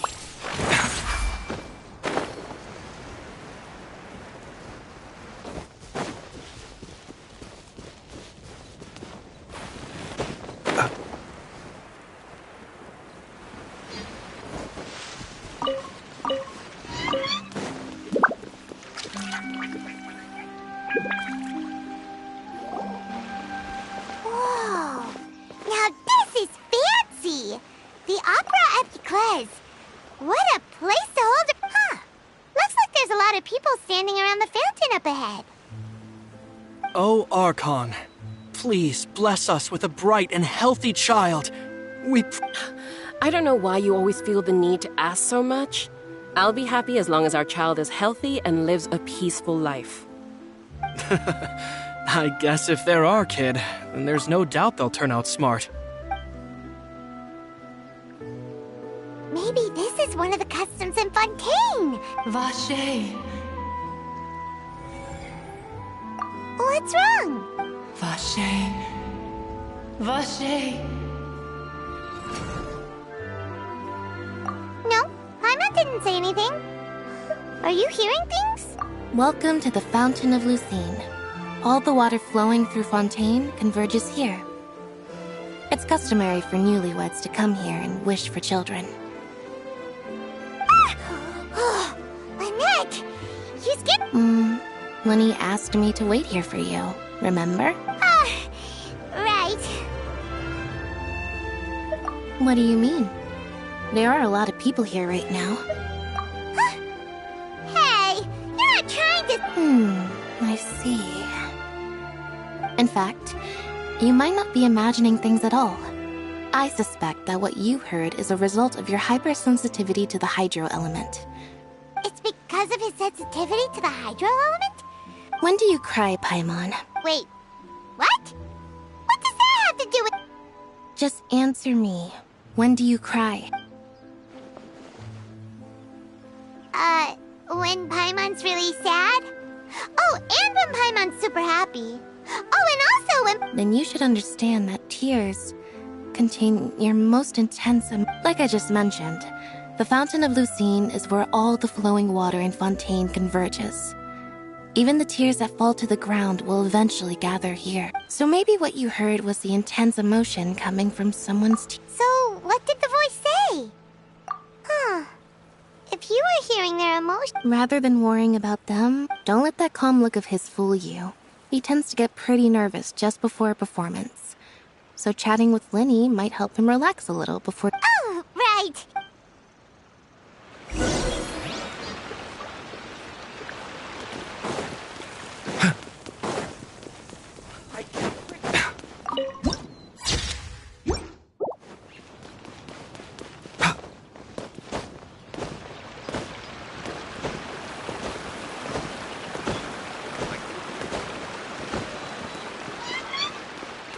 No two cases are alike. The details guide the story.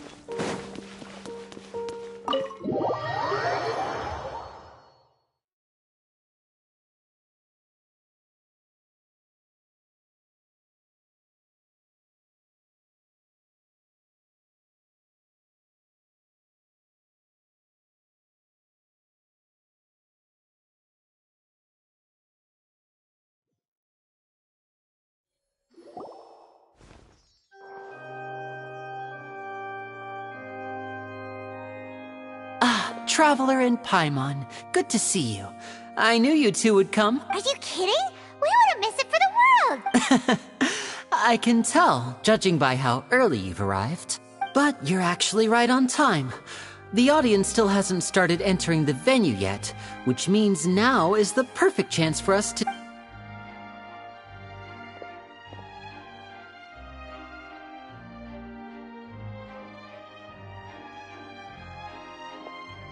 The Opera House has assigned seating, so you always have to make reservations. I've already reserved.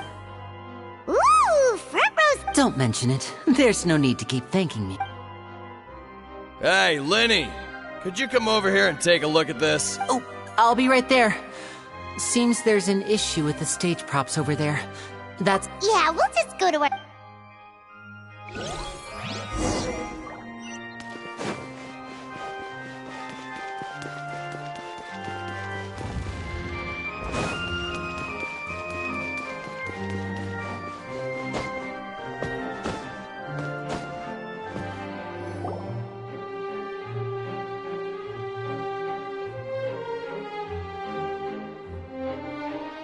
Oh, these should be our seats. Come on, let's sit down.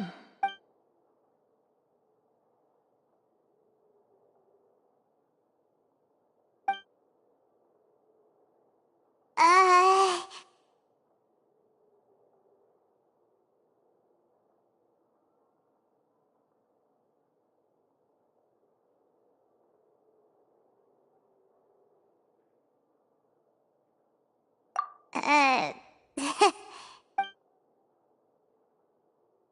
Hey, Traveler. Maybe we should strike up a conversation with the person next to us. Since we're sitting together and the rest of the place is practically empty still, it's kinda awkward if we don't say anything.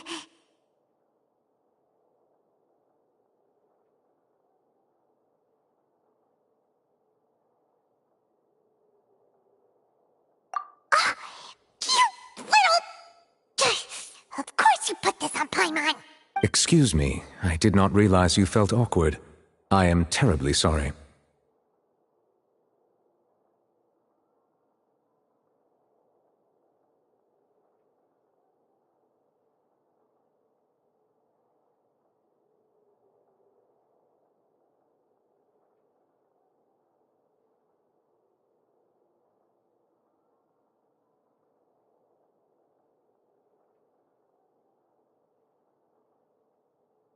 I would be perfectly happy to chat with you if that is what you would like. Oh, so you heard all of that, did ya? Boy, you sure have good ears. Paimon thought she was keeping her voice down. Wait, that's not it. Paimon's... Sorry. Paimon's the one who was being rude, talking under her breath like that. So, let's talk, but, what should we talk about?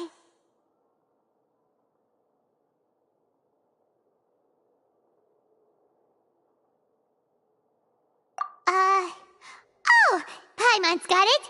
You're also here early and sitting in the front. Are you a friend of Linny's too?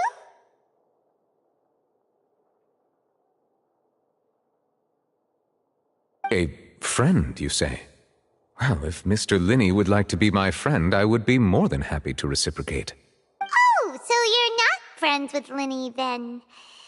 Oh, this is getting more... Nice to meet you. Paimon is Paimon and this is the Traveler. We just... It is an honor to meet you two. I have heard of your deeds across Teyvat. And as required by proper etiquette, I will also introduce myself. I am... Oh, Monsieur Neuvillette. What an honor it is to have you here to see my show. Ah, Mr. Linny. I should say it is in fact an honor for me to see your performance in person.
Wait. Neuvillette? Could he be... I saw you all chatting just now, but it seems you still don't know who Monsieur Neuvillette is. Allow me to introduce you to Fontaine's Chief Justice. That seat is always reserved for him. It wouldn't be too much to say that he's the symbol of justice and honesty here in Fontaine. Whoa! Sorry for being so rude just now. Paimon had no idea you were such an important person. No offense taken. Being Chief Justice is merely what I do for work. Nearly every person has their usual reserved seat, so I'm not so special, really. And by the way, I should probably let you know, even though I would prefer not to, there's someone sitting up there in the VIP seats that has been striking a pose for quite a while now. I believe she is trying to give you a most elegant and impressive first impression.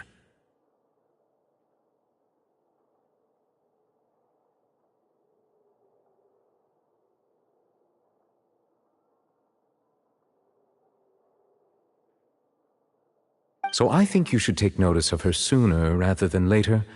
Otherwise, she may become flustered.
Huh?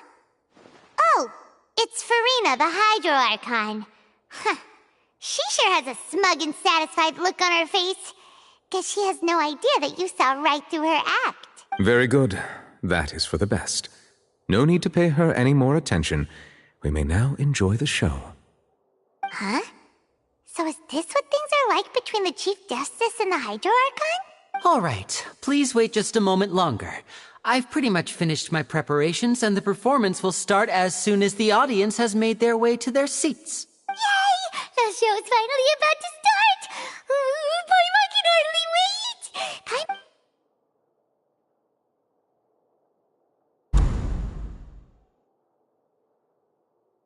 Oh! They're dimming the lights! The show must be starting!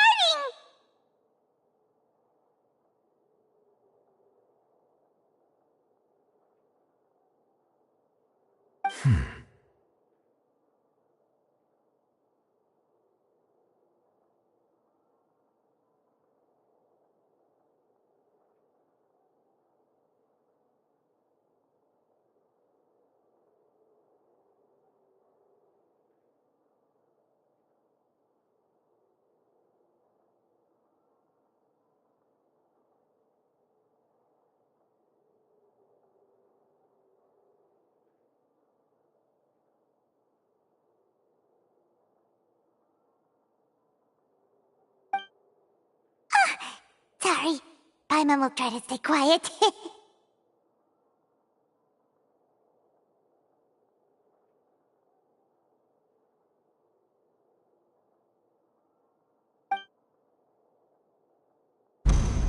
Welcome, one and all, to the Opera Epiclese. I am the star of today's show, Linny. And over here is my sister, Lynette, who will be working as my wonderful assistant. Please, let's give her a warm welcome. Hello, everyone. I know she may seem to be a little sleepy right now, but that's just a sign that she's nervous. Whatever. Now, some of you may be thinking, two vision holders who can freely manipulate elemental powers performing magic is not true magic at all. So, I would like to take a moment to assure you that elemental powers will have nothing to do with what you will witness on the stage today.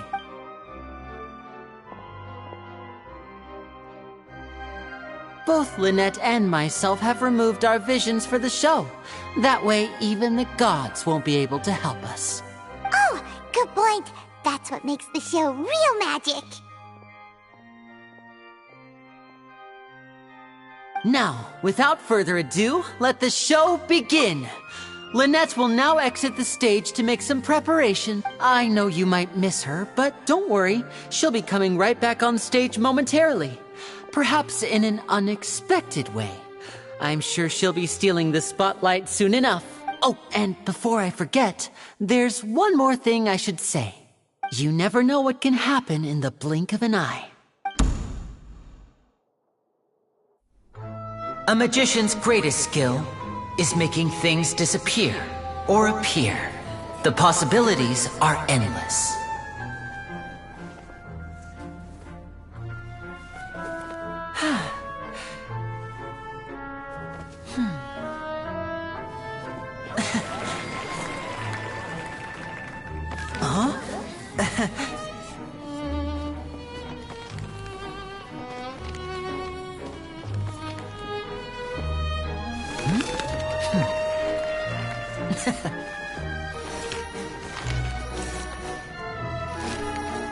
But this isn't what you came for. These little tricks, you've seen them all before.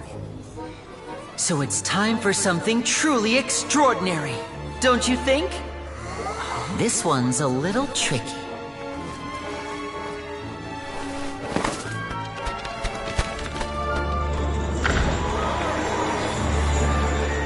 Using this water tank, I shall make my sister vanish completely, right before your very eyes.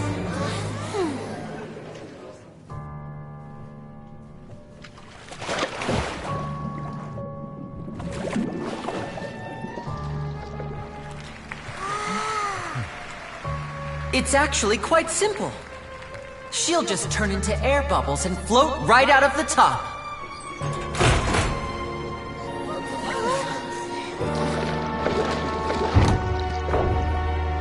Oh no! I told them to check all the props carefully. With the lid on, even air can't escape. An amateur magician would be getting very nervous right around now. Luckily, it's me on stage, so let me show you what a true virtuoso can do.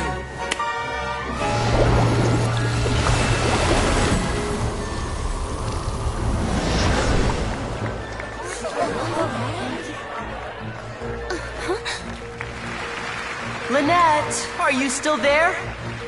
Don't go too far. We don't want to use up all our magic. Hi, I'm back. Uh-huh.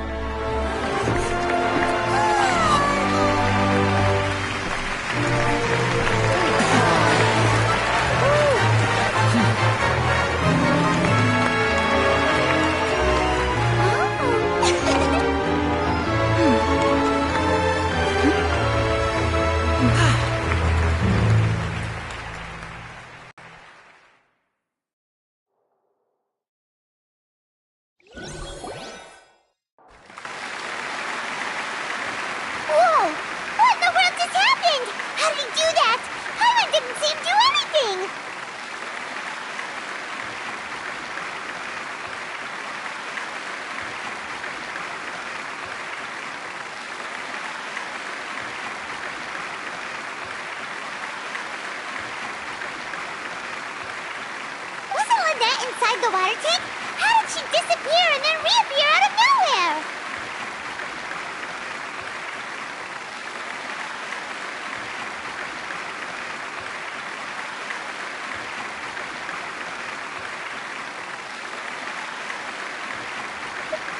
If we could see easily through his tricks, then that would mean that his skills are still lacking.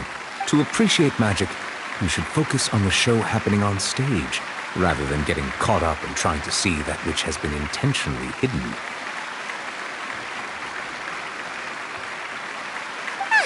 Guess you're right. Paimon couldn't believe her eyes when Lynette reappeared.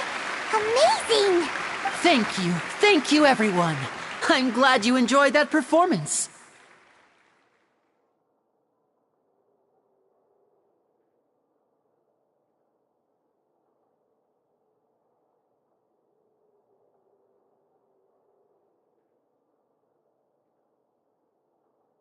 But our magical journey has only just begun. I've prepared even more astonishing surprises for everyone here. The magic of transformation and disappearance can go far beyond what you've just seen. I'm sure many of you are thinking that escaping the water tank was impressive enough. But Lynette is still my assistant after all. In which case, I have ample time to make all necessary preparations. So, for my next trick, I will require the participation of one lucky audience member.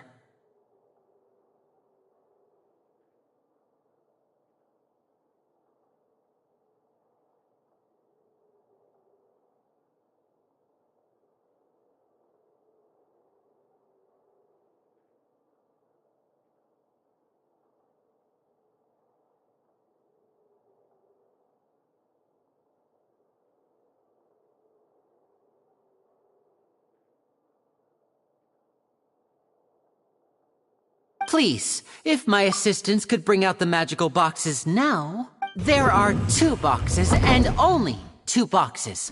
One is here and one is there in the aisle among the audience.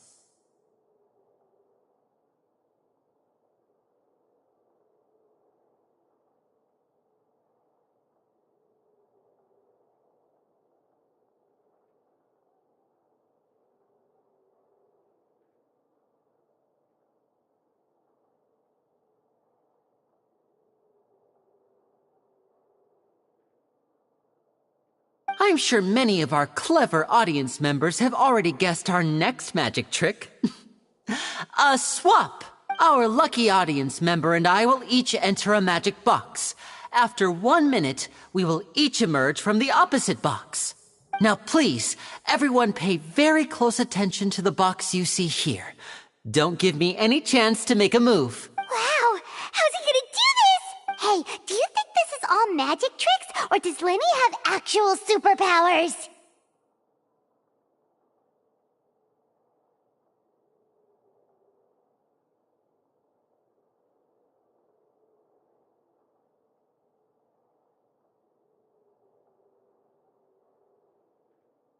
The lucky audience member will be generated by this random number selector. It selects numbers entirely at random. Even I don't know who will be chosen to participate. Now then, let's begin. Let me see. Oh, row 7, seat 3. Congratulations! You now have the chance to experience magic firsthand for an entire minute. Please, come forward. My assistant will take you beside the magic box. I'm sorry, it might be a little cramped inside, but no need to feel nervous. We've carefully arranged everything for you to be as comfortable as possible. You don't need to do anything, but no matter what, if the magic is interrupted, who knows where you might end up. You might even find yourself in the Fortress of Meropide. Oh, okay. All right. Before I enter the magic box, there is one more thing I need to ask the audience to do. Could you all give me a countdown? Like this. 60, 59, 58. Just keep counting down. You can go a little faster or slower if you like.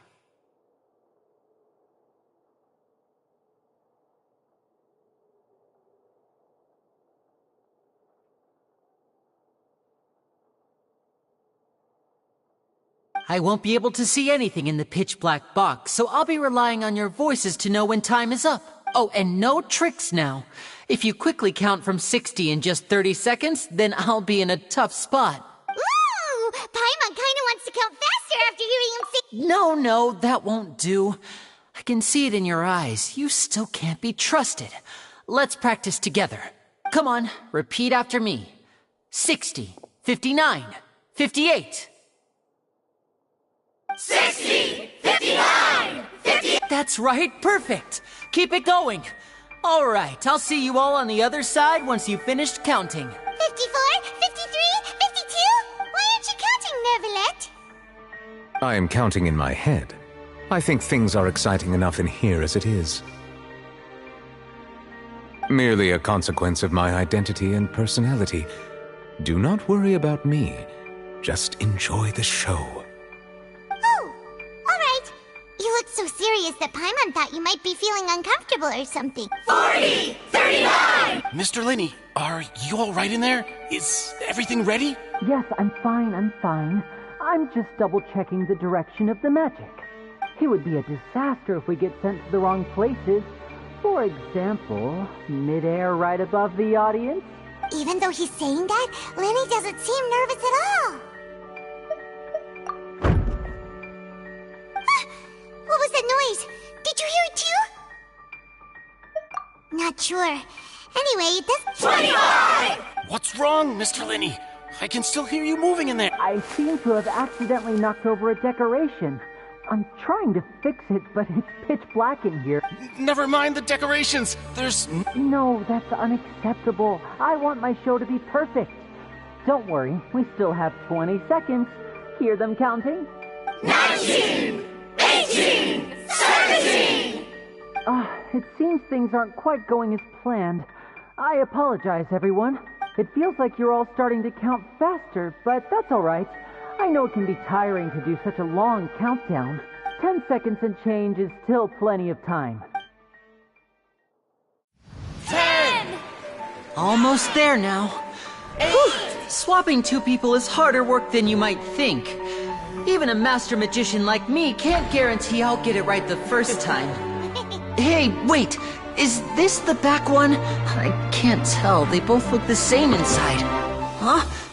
No, that's not it. I'll try again. 7! Hey, slow down! Honestly! 5! 4! 3! Whoops! That doesn't count! 0!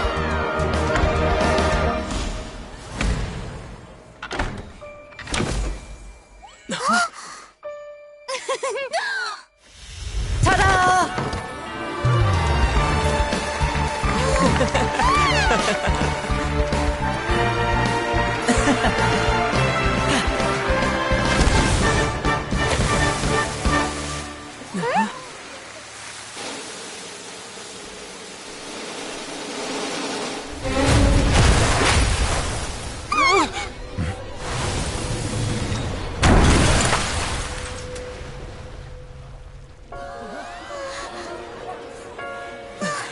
What happened?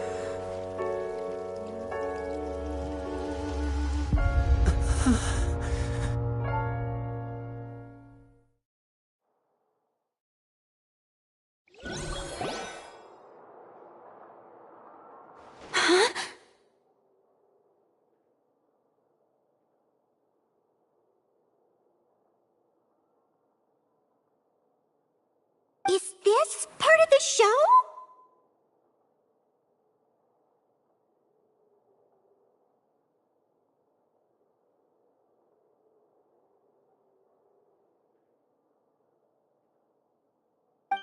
Mr. Lenny, you're going to use magic to fix the stage now, right? What happened? Oh no. Maybe this isn't part of the show. The girl was still in that box, right? This performance is over. Medical staff with me. Guards, secure the scene and detain all the performers. Seal the exits. No one is allowed in or out at this time. Yes, that's right. If this was just an accident, then we must investigate the cause. But if this was all part of some scheme, then those accountable will not escape the judgment of the God of Justice!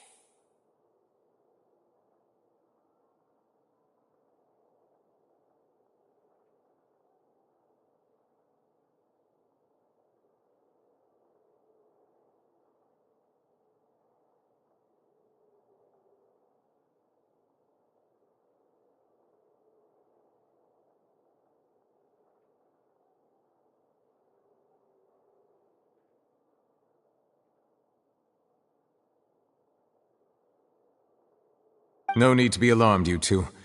We'll get to the bottom of this soon enough.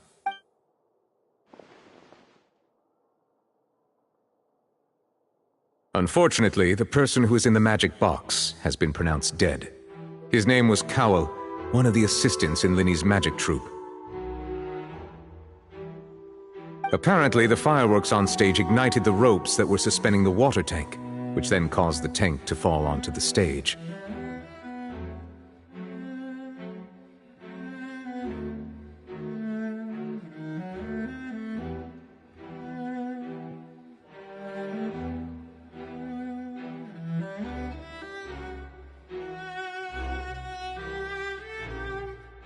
As of now, we are still not sure why we found Cowell in the box, rather than the guest from the audience.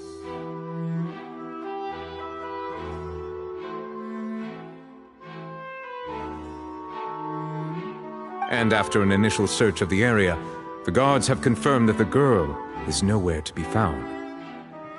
It appears that this incident was not merely some mishap with the performance, and there are many indications that it is connected with the case of the serial disappearances of young women.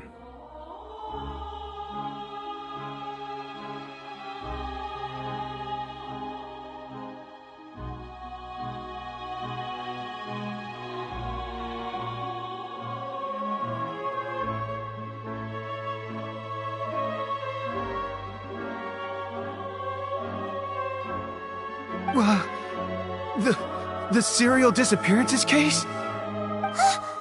That's the case that Charlotte mentioned before! I know the truth. I can see through the whole thing. Really, using such a shallow and obvious mystery as his finale.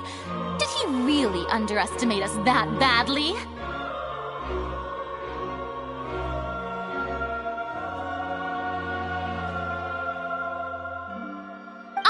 That our powerful magician, Mr. Linny, is now the prime suspect for the serial disappearances case.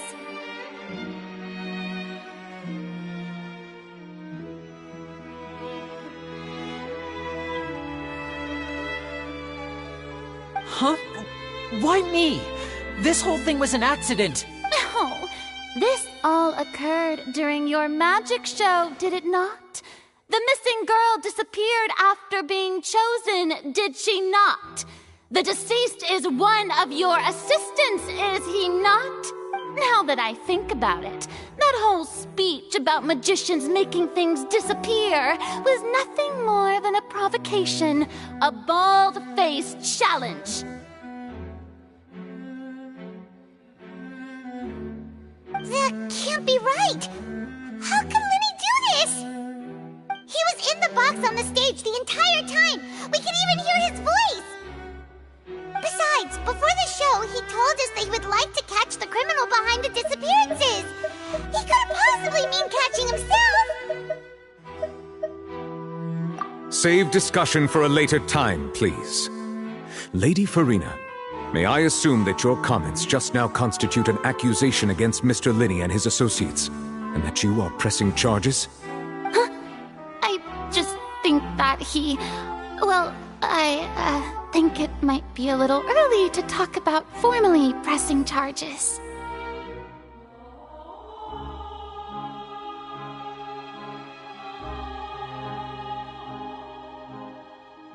But what Lady Farina said just now makes perfect sense.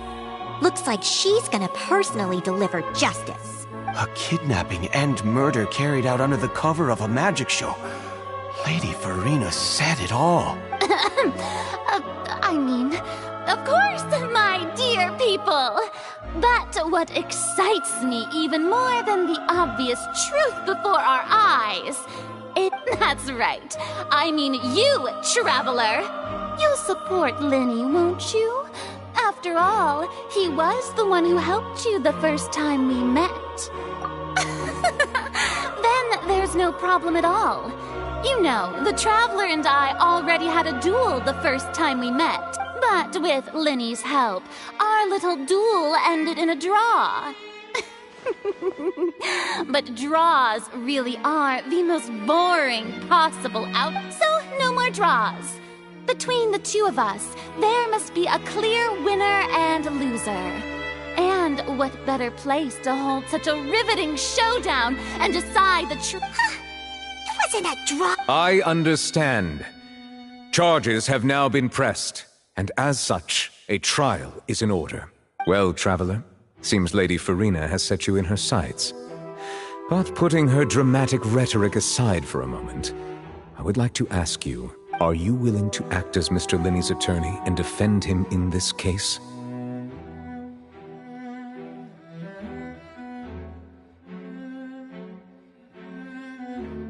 Very well. The trial will be held a day from now in the Opera House. Both sides may investigate the scene to build their cases and search for the truth.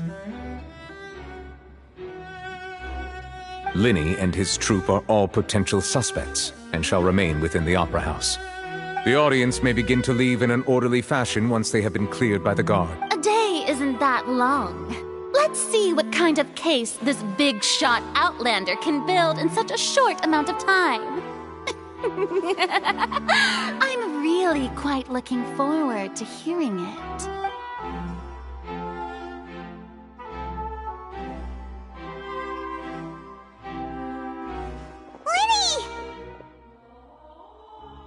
Sorry about everything that happened just now. Were you frightened? Of course! Who wouldn't be scared after witnessing an accident like that? Yeah, I'm a little shaken up myself. How could this happen? And poor Kel. I know you already claimed that you would defend me, but now it's just us talking. Tell me, do you think I could possibly be the murderer? I understand. Even I'm not sure what happened, so I can only imagine how difficult it is for you to grasp the situation. I'm sure everyone sees me as the biggest suspect at this point. But, if you ask me, the whole thing is mysteries layered upon mysteries, such that all that's left is confusion.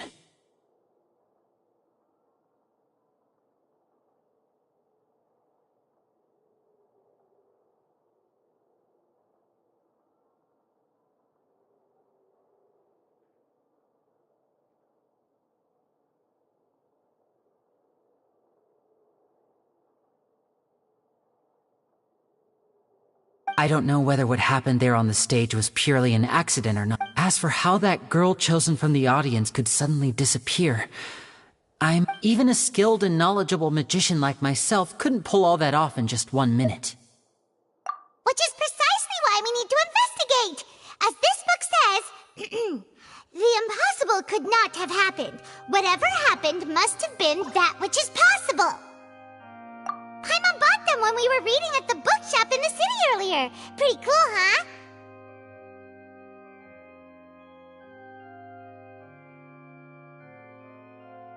Don't worry, Paimon used her own savings to buy them. It wasn't from our travel funds. I think they look cute on you, Paimon. You have good taste, Lynette.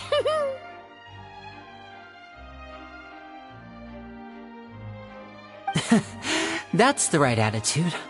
Feeling depressed isn't going to help me now. I need to get back to my normal self.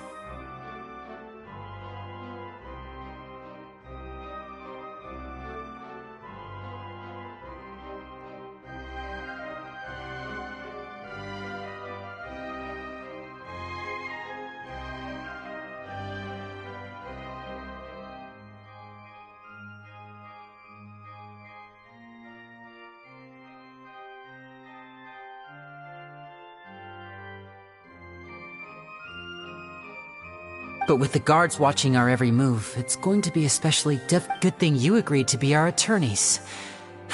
Thanks for that. Yes, thank you so much. Yeah, just leave it. Oh, since we're going to start investigating, Paimon has a question first.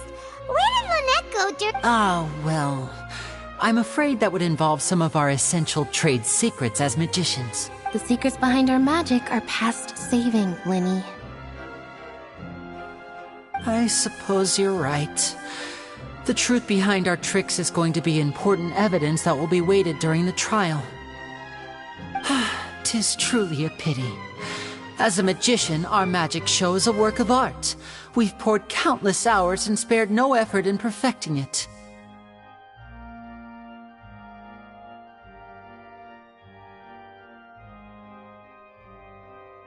But if revealing our secrets will help you uncover the truth behind what happened, then it will be well worth it. We should go somewhere else if we're going to discuss our magic tricks. We'll go speak with the guards, and in the meantime, you can go investigate the stage and the seat. Alright, let's go have a look while the investigation teams are still here. Detective Paimon is on the case!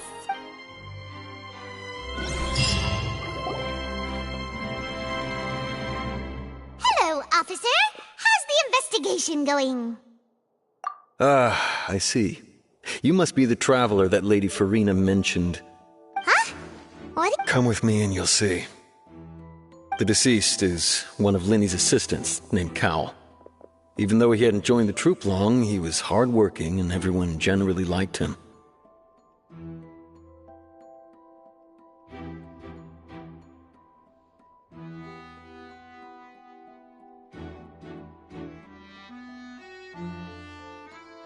The assistants are usually in charge of setting up and inspecting the props, as well as assisting with the show and keeping the crowd engaged. As you probably saw when you were in the audience, the water tank suddenly fell and smashed the box with Cowell inside it. This is the real mystery. We've already searched the scene and were unable to find any traces of the girl. However, if you look carefully, the box was positioned directly under the water tank. The ropes holding the tank were then burned by the pyrotechnics on stage, causing them to snap. All these factors lining up so perfectly makes it hard to see that, if anything, the more logical explanation is that the whole incident was intentionally planned, and Linny is the most likely— But he doesn't have a motive! Are you both good friends of his? Well, you can't say we're good friends, but So in just a short time, he was not only I know there's no such thing as magic. I've seen a lot of cases, and I can tell you that people are the least reliable kind of evidence. Sorry, I tend to be pretty straightforward. Anyway, you may investigate the scene of the crime yourself.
So this is the rope that broke and caused the water tank to fall. The rope looks pretty durable. How can it be burned through so quickly by fireworks?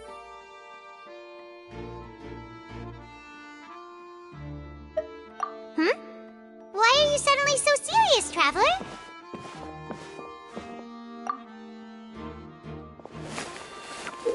Whoa. Look! This bit is made from different material! Most of it was burned away, but there's still a little bit of it left. Huh.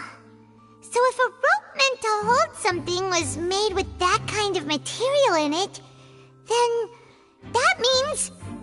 Wait!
Lenny's still talking to the guards.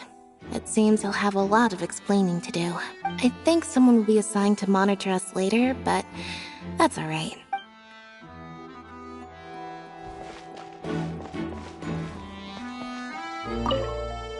Lenny's still talking to the guard. I think someone...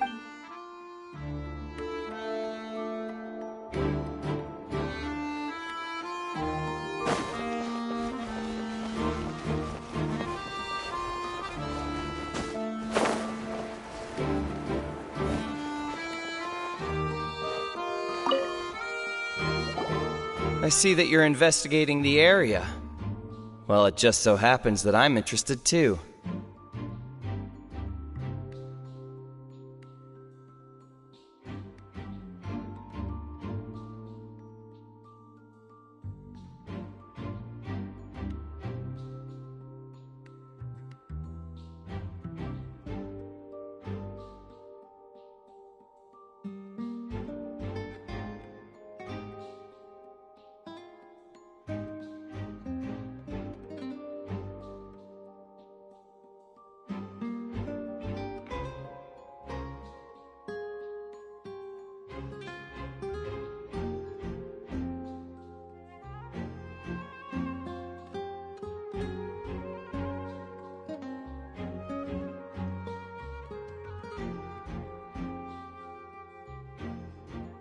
If you find any new and interesting leads, be sure to share them with me, alright? We don't have too many thoughts yet. Then why don't I tell you my hypothesis first? The way I see it. It all started with that loud thud. The thud? Oh, you mean the sound that happened during the countdown? Yes, exactly. It wasn't terribly loud, but I suspect that most people heard it. It's just that everyone was awaiting the results of Lenny's trick with bated breath, so no one paid it much mind. But now that the incident has happened, the thud has become an important clue.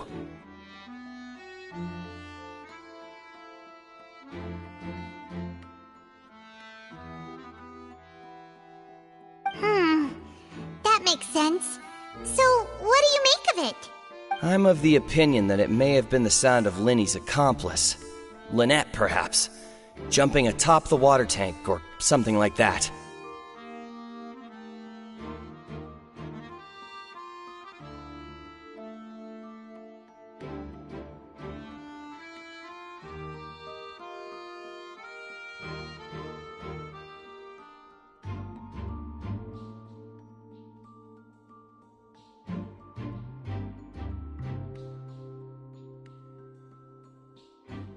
And when the pyrotechnics went off, she cut the rope, sending the water tank crashing down. But wasn't the noise we heard too loud for that? Perhaps the balance wasn't right, leading to a particularly rough landing. Oh, that's true. I suppose I must reconsider. That does remind...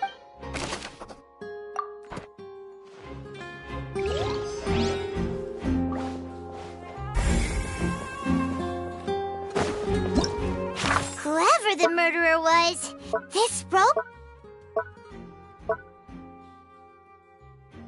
Why would it be him?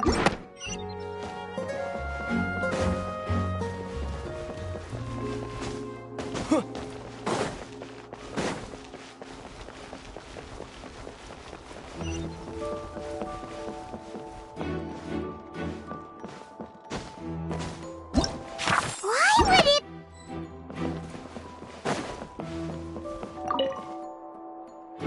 Go ahead, have a look around.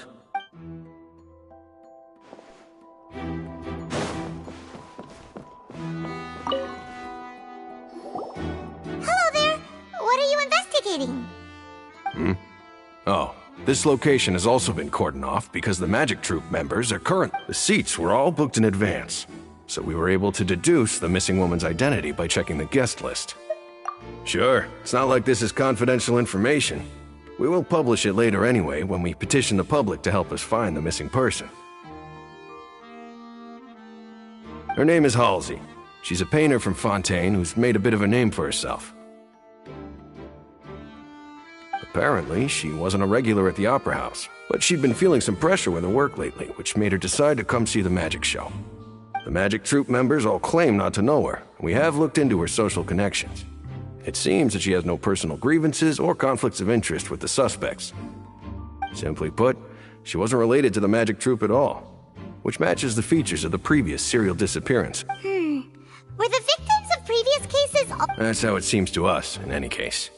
Apart from the fact that they were all young women of around the same age range, there really weren't any other connections between them. Okay then. No need to be so formal. If you do happen to see the missing girl, please, it is of utmost importance that we...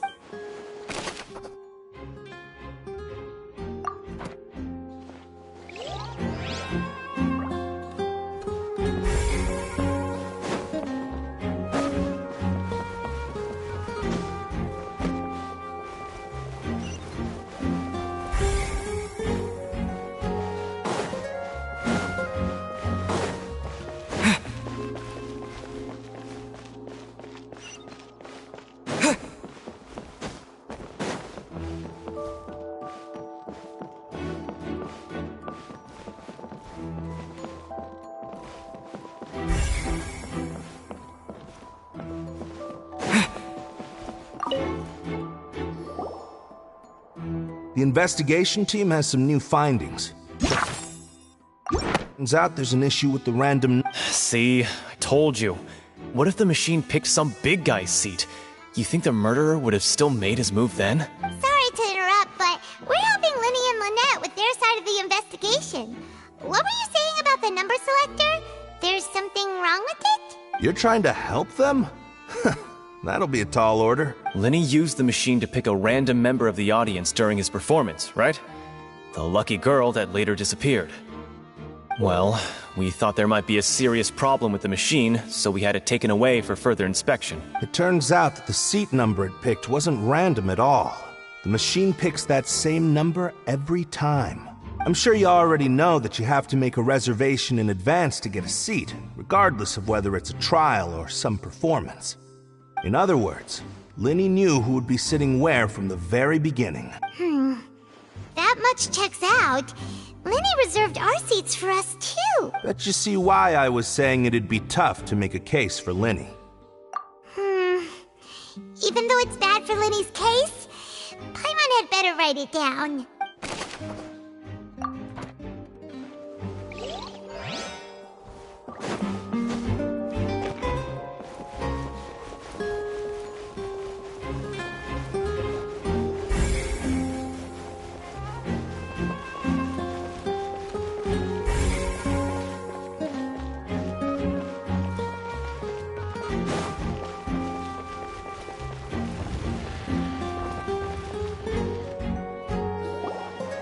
Hey, you! Yes, both of you! Over here! I've been keeping an eye on you for a while now. Huh? You mean us? That's right. If I'm not mistaken, you're also among those who wish to cut down the thorns and pursue the truth. No? And by the looks of it, you're not from Fontaine. Well, you're right on the more about that one, but who are you? Have you never heard of the Spina di Rosula? From mediating disputes and providing protection to solving conundrums, you name it, Spina di Rosula does it. And I, Navia, have the honor of being its renowned president.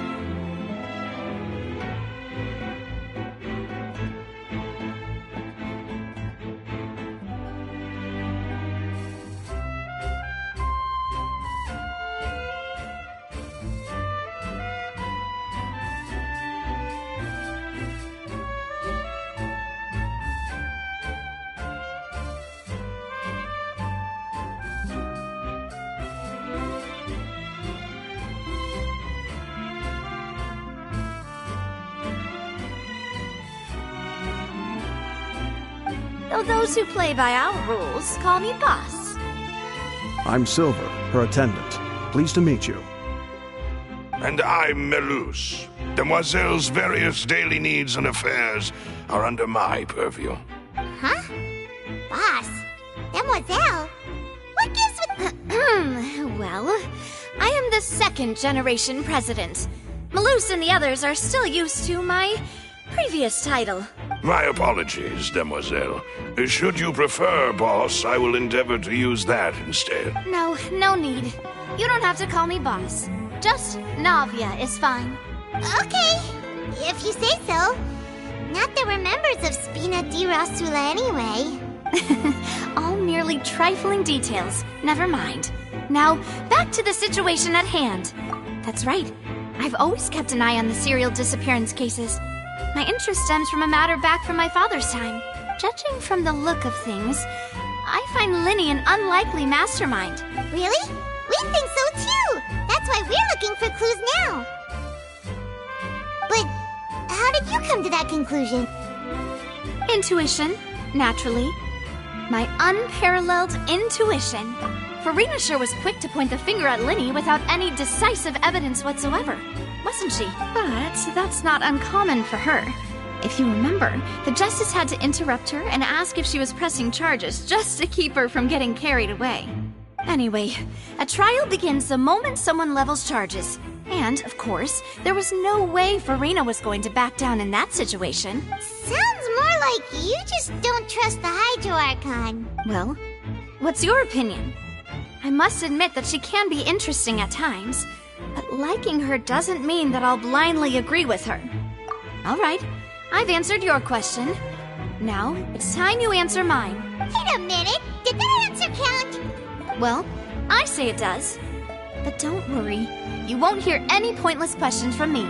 In your opinion, do you think it's right to treat a trial like it's an... well? And why would that be?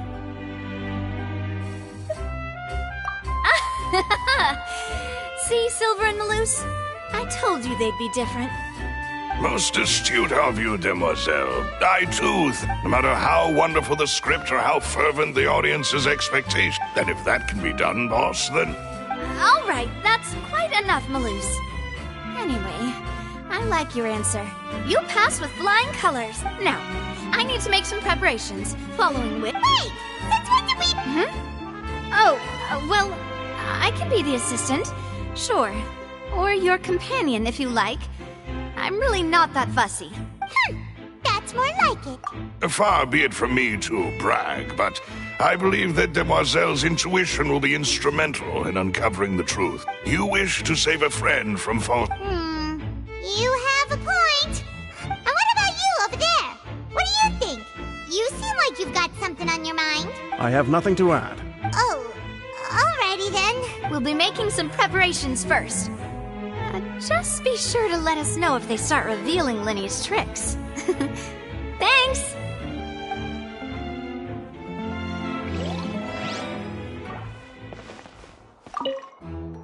Speaking of that, I think magic shows would be very popular in Poisson. I can see that. Maybe I should try to learn some magic. If I could make things disappear, cleaning my room would be a cinch. You need not worry about such things, Demoiselle. That falls under my duties. Oh, right.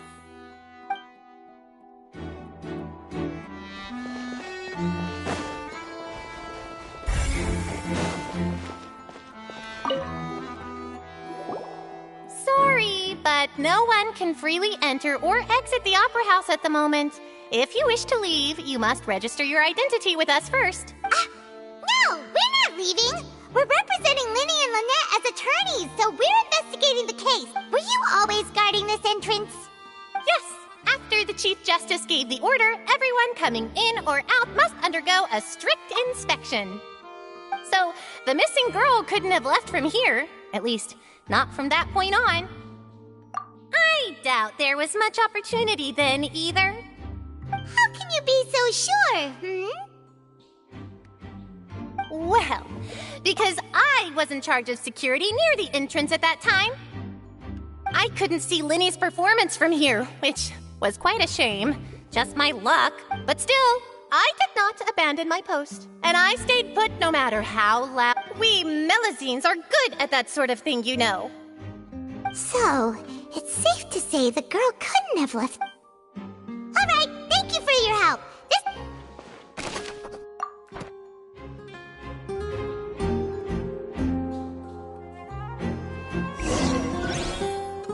We've checked everything of note here at the performance venue. Paimon wonders how Linny's discussion with the guards is going. Let's go see, shall we? Ooh, things are getting interesting, huh? Understood. Then I will be going with you. Just so you're aware, I will be monitoring your actions and making notes as necessary. Very good. Thanks for being so agreeable. I'd pull a rose out of my hat as a gift for you. You may spare the pleasantries. I'm just doing my job. You've arrived. Who's this? Me? I'm Spina di Rosula's guardian angel. If you've got a problem, I've got the firepower. Sorry, I got a little carried away there. And these are my companions. Would you mind if they join as well? Fine by me. Oh, new helpers? I would be most grateful. Well, let's just say we're tagging along. It's not every day you get to see the secrets behind magic performed on such a... I appreciate your kind interest. Come with me. We'll be heading below stage. Huh? Below stage? Yes, a world of secrets is hidden beneath this magic box, prepared But before I reveal everything, you should have a look first. Notice anything strange here?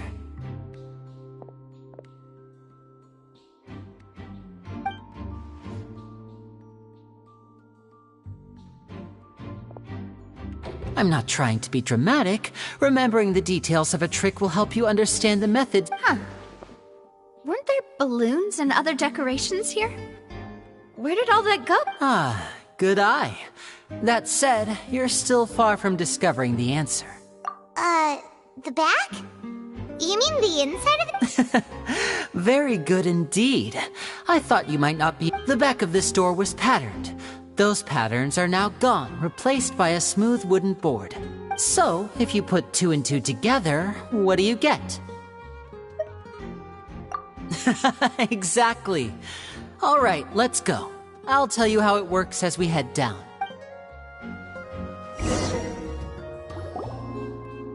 Oh, so there was a passageway under the magic box! I knew you'd figure out most of it as soon as you saw this place.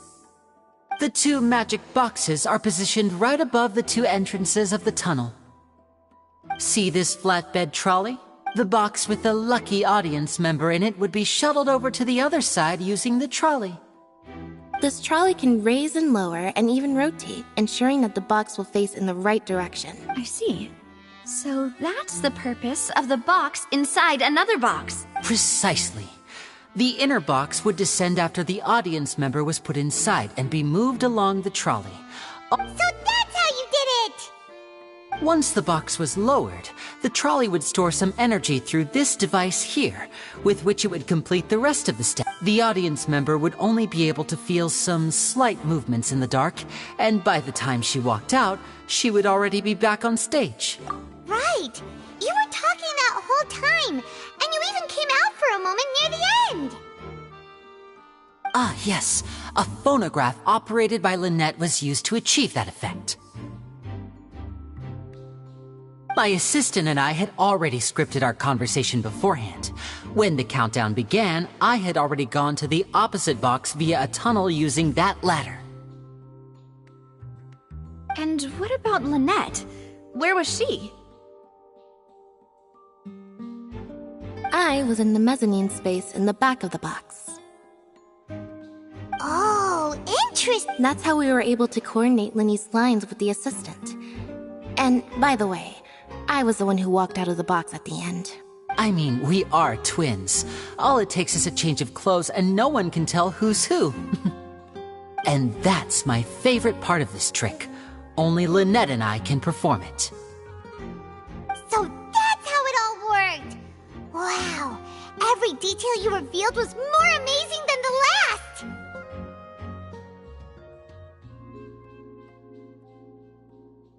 Lynette would briefly walk out of the box and then go back in, jumping into the tunnel and escaping before the box on the trolley could finish ascending.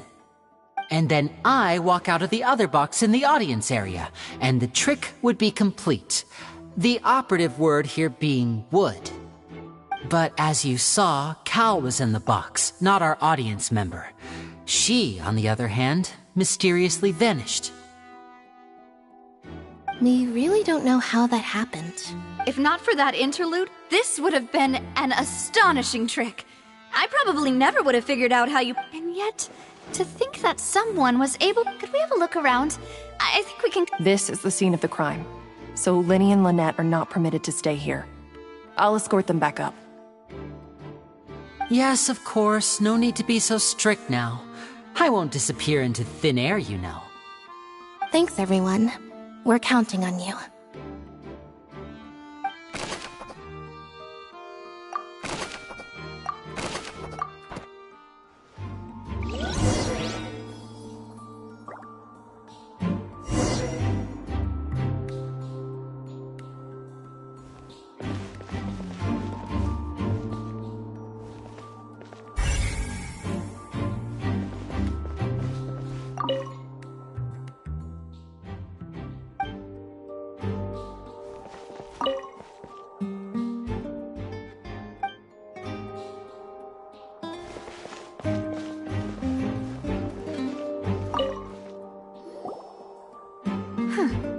What's this?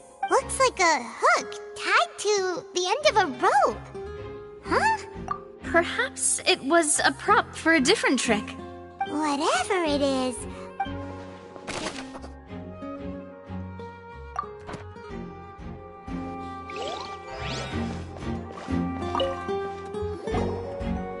The floor is wet. Please be careful not to slip. Speaking of which, why would there be... Oh! Paimon knows! It's one of those tricks where you pour water into a jug and then flip the jug over only for the water to disappear? And here's a broken vase! Huh. That can't be. The trolley moves along tracks from start to finish. Let's...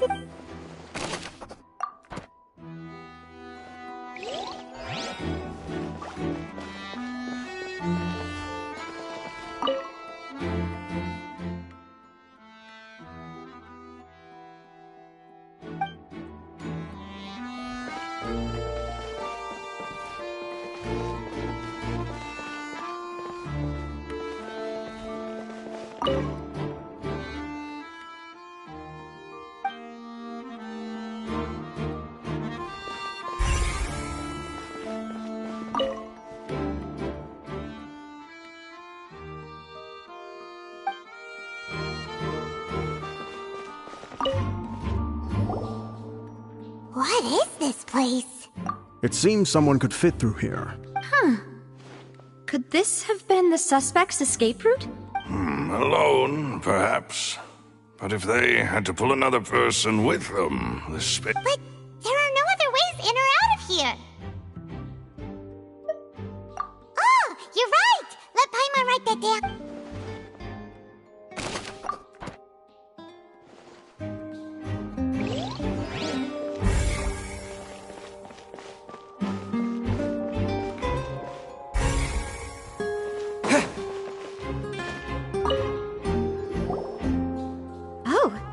These are the clothes that the lady chosen from the audience was wearing, right? Her clothes are here, but she's nowhere to be found. Right. And do you really need to do that if you're kidnapping them? Ugh, this is so confusing. Paimon doesn't want to be a detective anymore.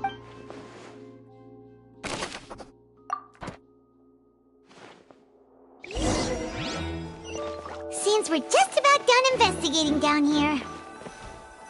Yes, let's head back up.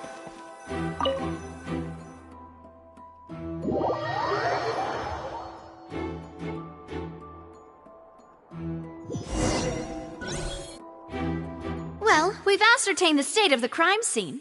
Let's find a place to sort out our findings once Malus returns. Seems to me that Apologies for the wait. So, What did the guards say? Did the They believe the odds of that are very low, since the guards have checked the area carefully. No one left through the basement. So the tunnels become like a secret chamber then. You know, like the kind you usually see in... The plot thickens. No wonder Farina was so confident in her accusation. All the current evidence points toward Linny and Lynette. In other words, the charges are very likely to be upheld unless we make some considerable progress. Charges and then trial. So if the charges are upheld, they'll announce a sentence? That's right. This is how a trial goes in the Opera House. During the proceedings, the Chief Justice and the Oratrice will hear statements from both sides. That's right. This is how indemnitium is produced. The statements from both sides, the defenses from attorneys, witness testimonies. To put it simply, it's as if the Oratrice has its own will, and is a judge in its own... This also precludes any kind of favoritism on the part of the Chief Justice. Not that this has ever happened anyway. Once both sides have finished speaking, the Chief Justice will make his final decision. This, too, will be used by the Oratrice as a reference. Then, finally, the Oratrice will be consulted by officials. The result it returns is the will of justice itself. Huh?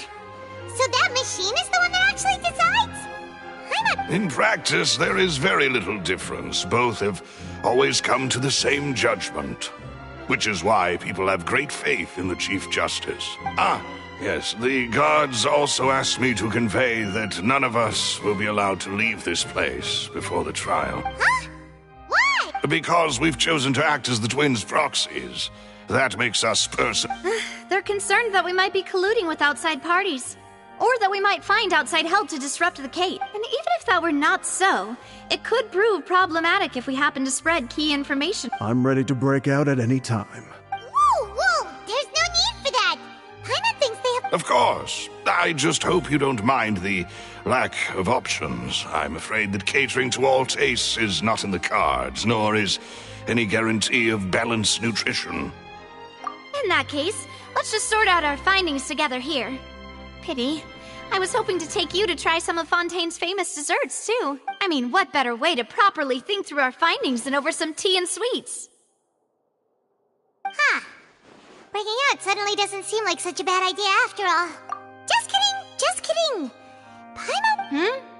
What do you mean, no snacks? Of course we'll have snacks. If we cannot buy some, then we'll simply make some. Huh? Understood, Demoiselle. Everyone, please come with me.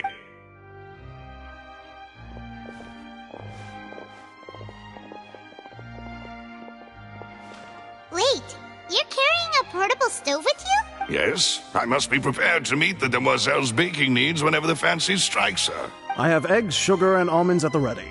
Good work, you two. Then I'll get to it. Please sit tight for a moment. You'll get to taste my awesome snacks soon enough. These three are quite the interesting group.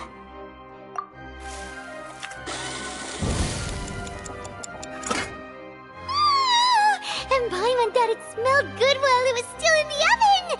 From the way you had these two guys carrying all that stuff around, Paimon thought you'd have them do more during the baking process. But you ended up doing the entire thing by yourself! Beating the egg whites, grinding almonds, everything! I was applauding. And I was giving encouraging smiles.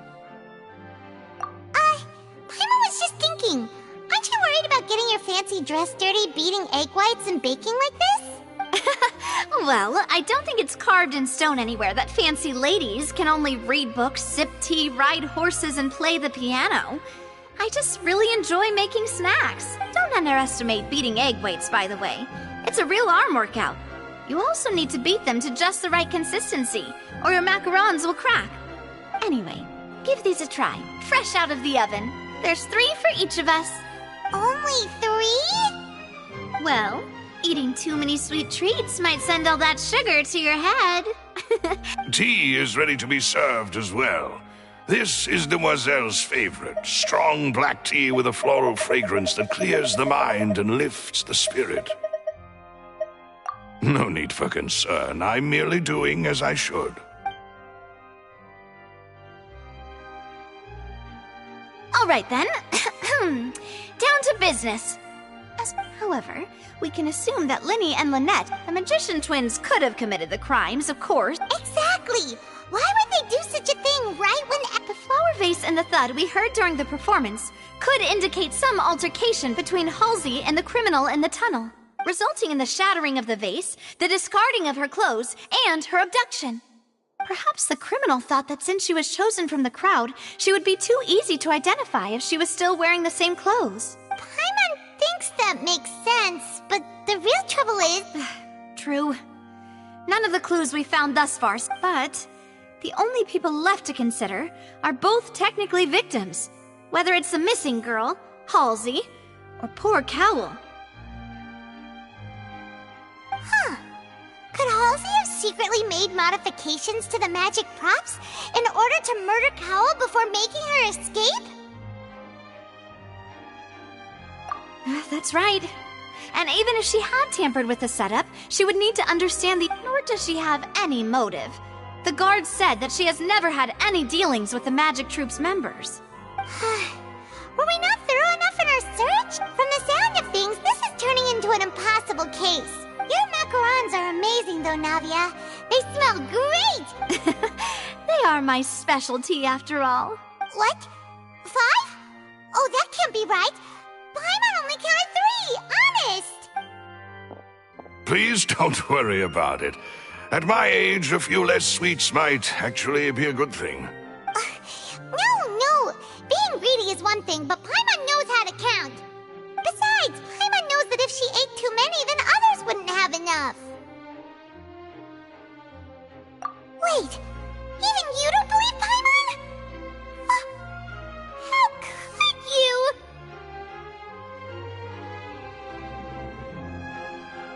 If Paimon ate those 2 extra macarons, then may they turn...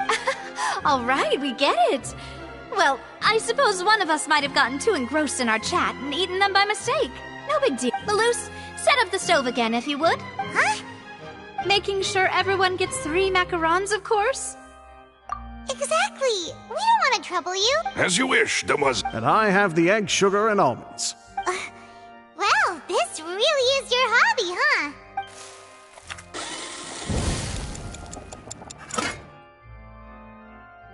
Well, that's it for snack time. I'm going to have another look around the area. I don't know what we're looking for yet, but we've still got some time. As attorneys, I suggest it would be awkward if you got all tongue-tied on... All right, thanks for your help. And... it was nothing. A small task for the Spina di Rosula. Silver, Malus, it's time to go. I'll be back if I find anything new.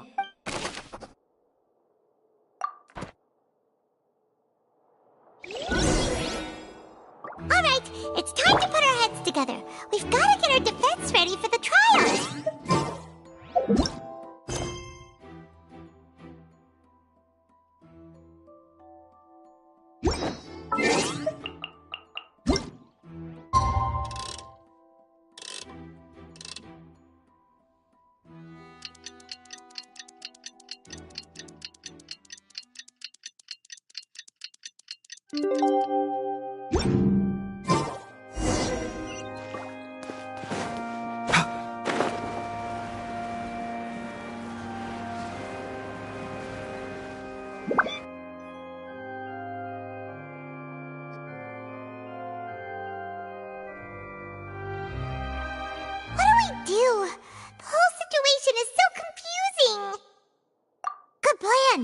Impossible things don't just happen. We'll get to the truth. Just relax. Even if everyone else suspects Linny and Lynette, at least we will be supporting them from the stands. Besides, I doubt Farina understands any more about what happened than we do. Thanks, Navia. Well, we'll be going then. Best of luck to you.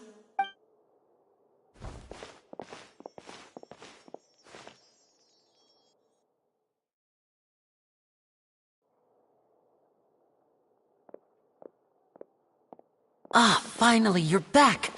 Well, how did your investigation go? To be honest, you might be disappointed. No. We're already very grateful that you were willing to help. Well, now, don't you all look disappointed. Don't tell me that your investigation came up empty-handed? That was to be expected, of course. The guilty can never produce proof of their innocence. But don't let that stop you.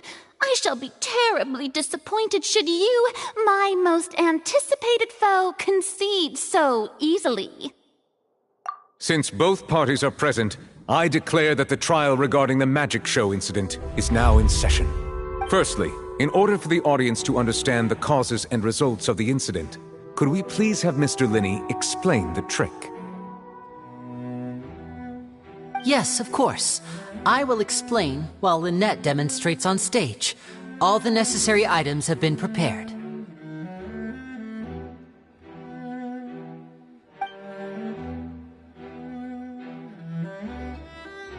Thank you, Mr. Linney. In that case, I take your statement to be that...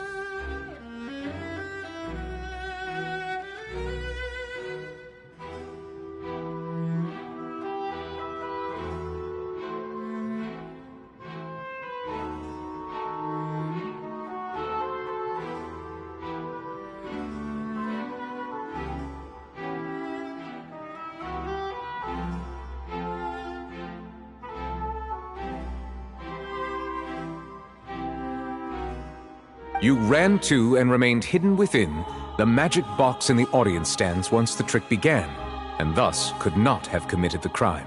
Is this correct? Yes, that's correct, Your Honor. In that case, I call upon the prosecution. Lady Furina, do you wish to refute his statement in any way? Why, of course I do. Allow me to take the first shot and break this case wide open. Mr. Linney is clearly lying. There is no way you could have been in the box the whole time if you were to abduct Halsey and murder Cowell. In fact, I'd say you were hardly in that tunnel at all.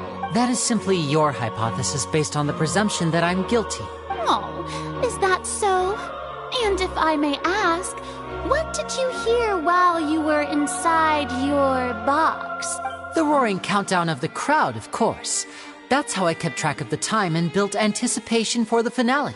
And you didn't hear anything else at all?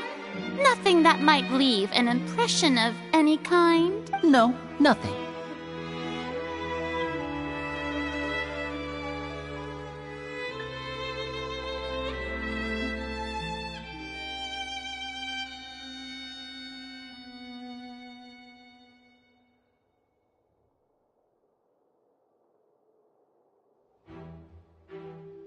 I see.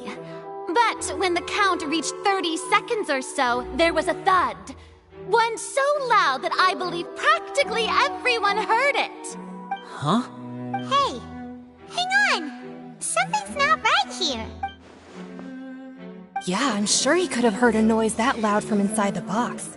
I was right by the box, and I definitely heard the... Look at those scales. Could those mean... Well then, ladies and gentlemen, allow me to use the... Of course, I have armed myself to do far more than smash your alibi.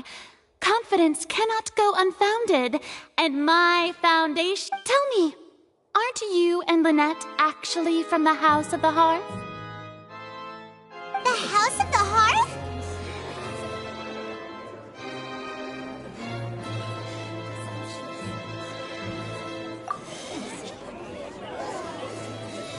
No wonder they did something. So the serial disappearances were the Fatsui's doing. Now it all makes sense.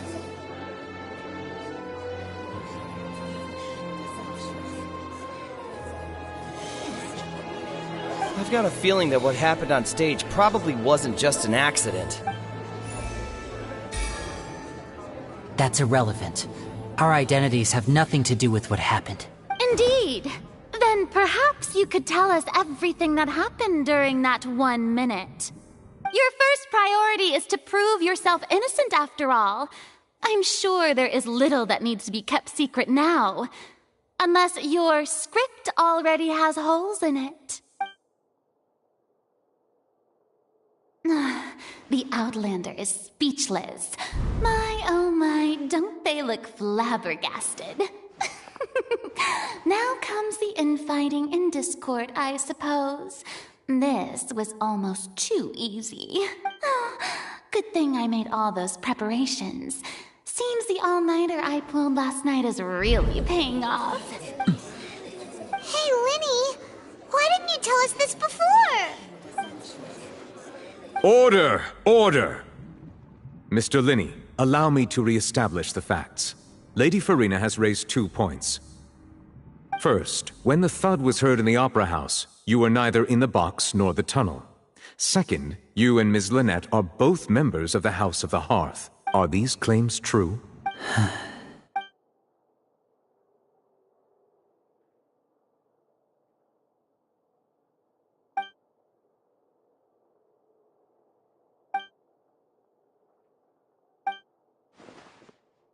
Please answer my question, Mr. Linney. I'm sorry. Yes, they're true, Your Honor. I knew it! Well, that's it. We might as well move on to the sentencing already. What should we do now? Granted.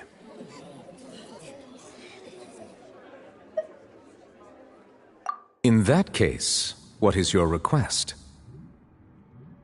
Is that really necessary? They're already as good as guilty. The defendant deceived their own attorneys. What is there left to discuss? Order! Order, I say! Your request is reasonable, and we shall adjourn. This trial will reconvene in 1 hour. So you would stick to Mr. Linney's defense even after knowing what you do now? You certainly have more professionalism than I thought. In that case, my dear audience, let's allow the joy of victory to steep for a little while longer.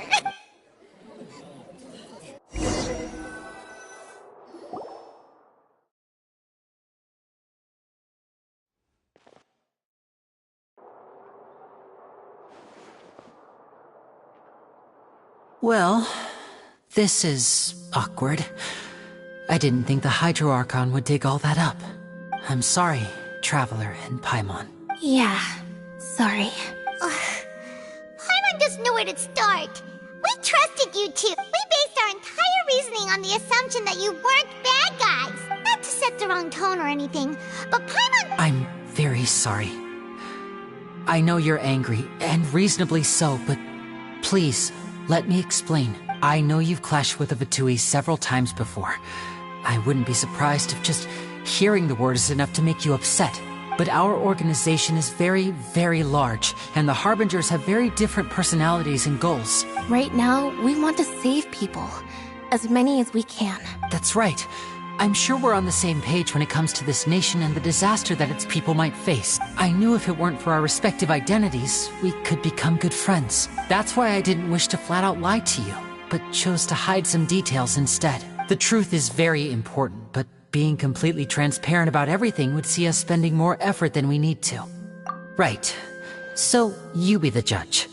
Heck, if I were you, I fear that I'd even struggle to trust me at this point. You met a Fatus who works as a magician, a trickster by trade.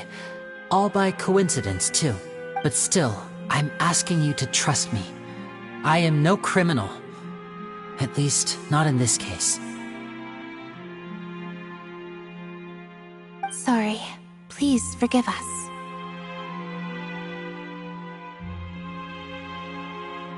Well, you both say that, but...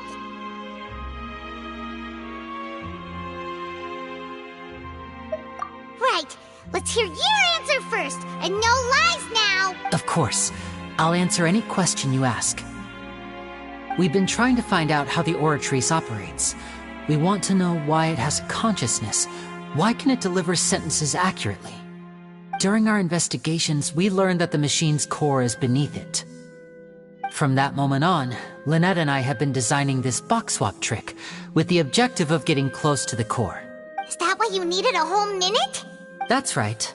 In truth, the audience would take about 75 seconds to count down from 60, while I would only need 15 to get to the opposite box.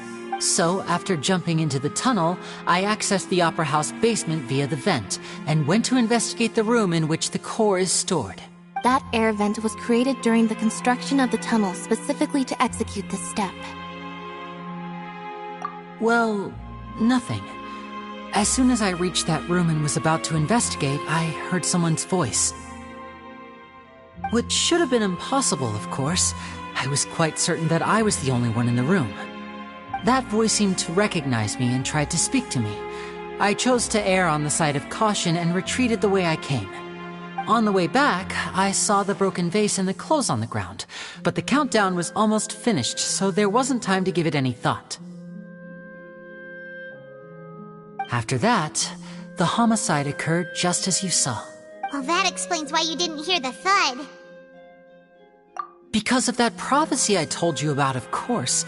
We must know all we can about this nation's secrets in order to deal with that prophesized crisis. That's the only way we can save everyone. So, there you have it. The whole truth. It was never my wish to proceed under this cloud of mistrust either. But like I said earlier, you can be the judge. If you want to leave because you don't trust the Fatui, there's nothing I can do to stop you. Well, Traveler, you decide. Paimon will follow your lead however you choose.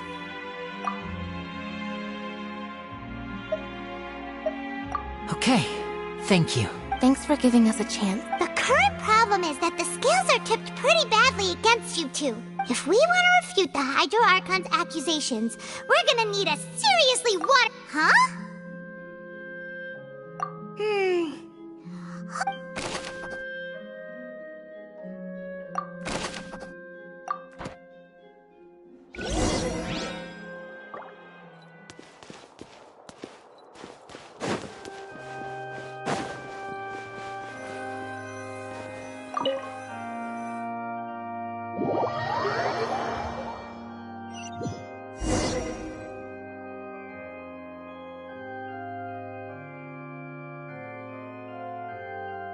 Both parties have returned to their positions.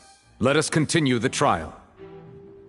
When last we left off, Mr. Linney acknowledged the new evidence presented by Lady Farina as fact. Therefore, Lady Farina may continue stating her reconstruction of the events. That took long enough. Now then, if everyone would lend me their attention, at this stage, let's revisit that scene from Linney's perspective.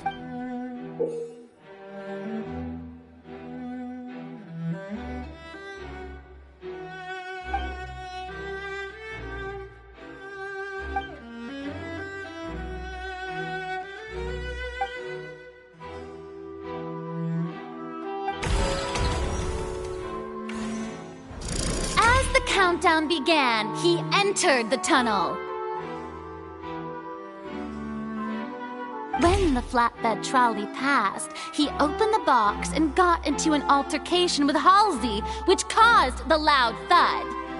He did not realize that this sound could be heard by everyone in the opera house, which is why he claimed earlier that he could not hear the sound. Finally, he used the vase to knock her out, before making her change clothes to prevent others from recognizing her. At this time, Cowell arrived in the tunnel, having heard that strange noise, and caught Linney red-handed. So Linney proceeded to knock him out too before stuffing him into that box. Afterward, Linney passed the unconscious Halsey to his accomplice through the magic box in the audience stands, before operating the devices such that Cowell's death would be ruled an accident. And there you have it. That's the truth behind what happened. Does the defendant's side have any objections to Lady Farina's description of the events? The key to refuting Lady Farina is the order of events. What Linney experienced and...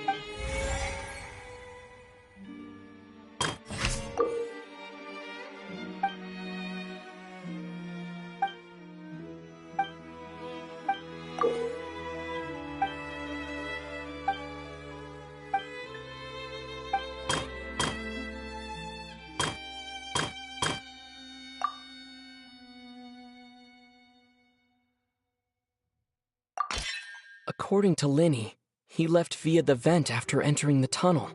He couldn't have had that altercation with Halsey.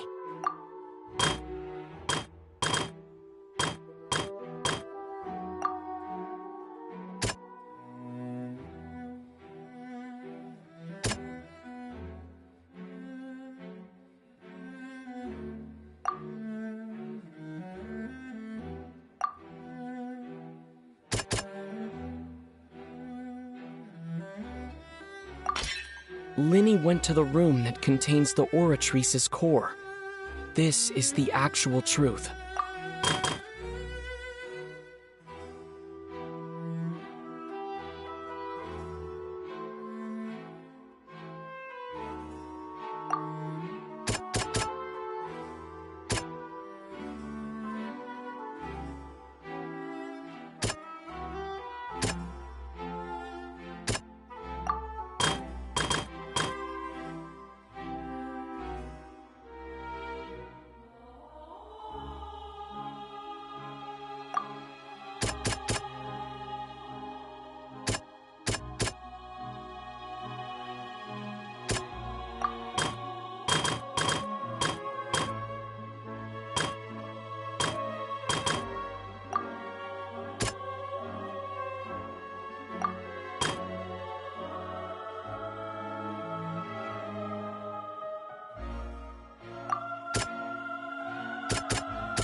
Seems this won't...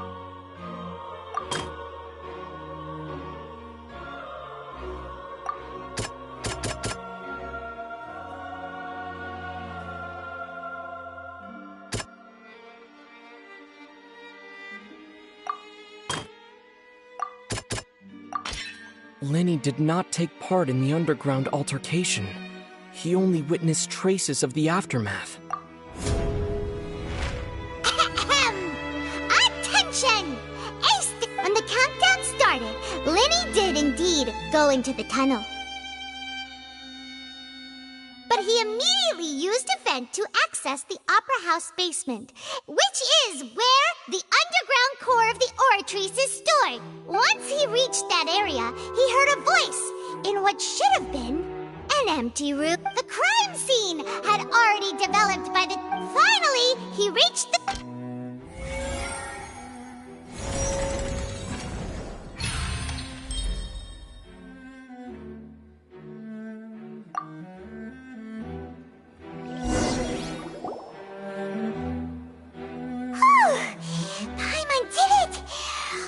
In other words, you believe that he knew... That's right!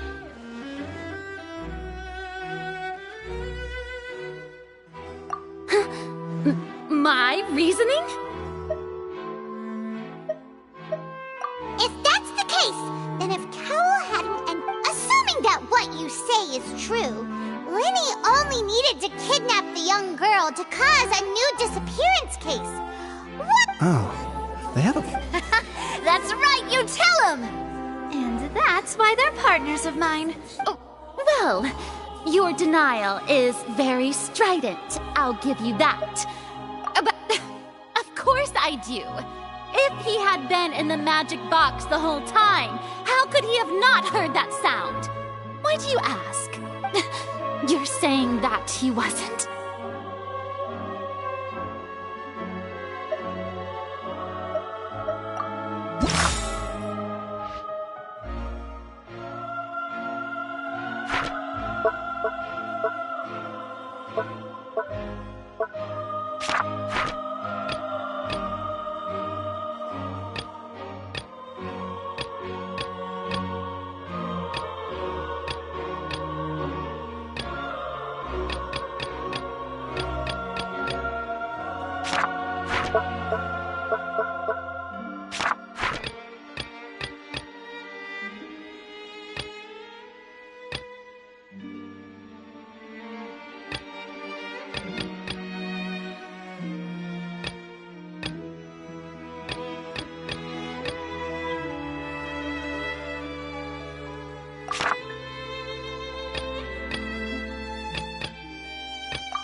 This means that when the crime happened, the same clue you used to disprove his Well played.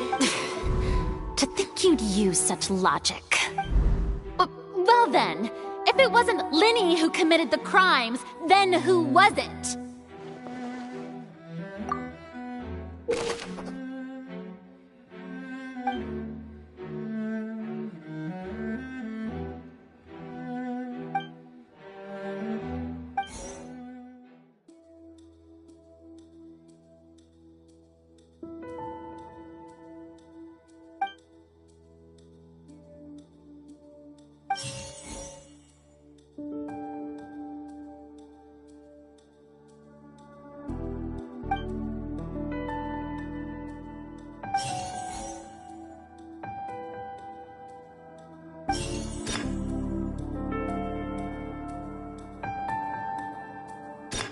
there have been a third person involved? Halsey is the missing person, and the deceased's name is Cowell, Linny's assistant.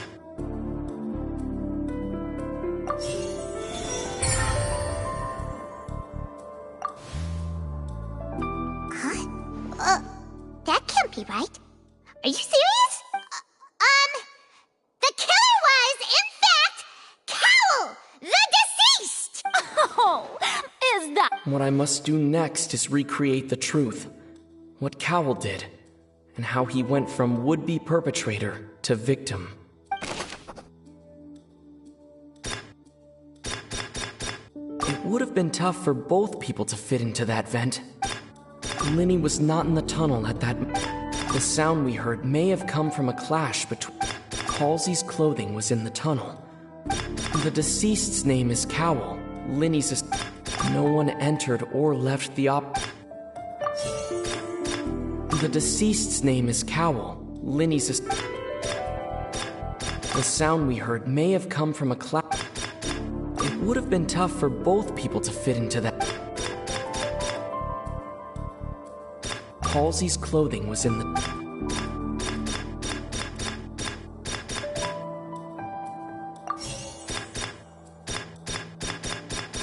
The deceased's name is Cowell. The sound we heard may have...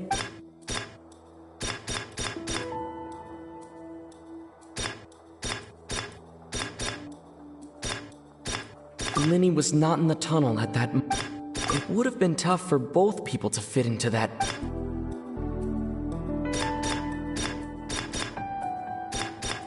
The sound we heard may have come from a clap. The deceased's name is Cowell.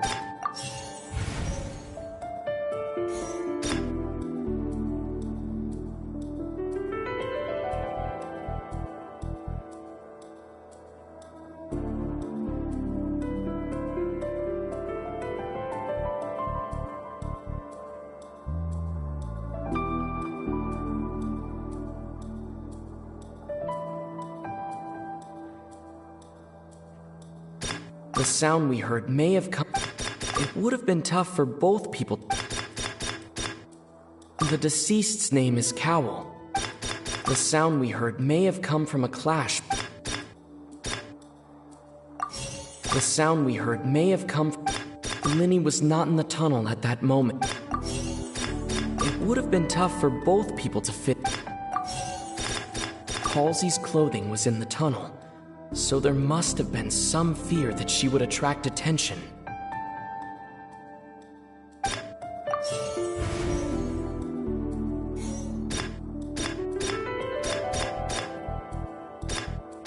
It would have been tough for both people to...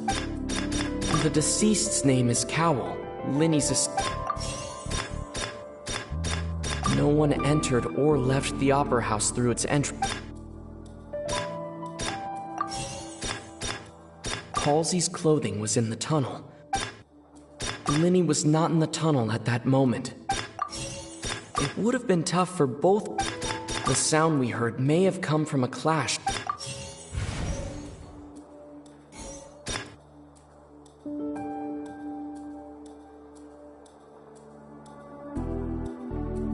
It would have been tough for both people to... Linny was not in the tunnel at that moment. It would have been tough for both... The deceased's name is Cowell. No one entered or left the opera... The deceased's name is Cowell. No one entered or...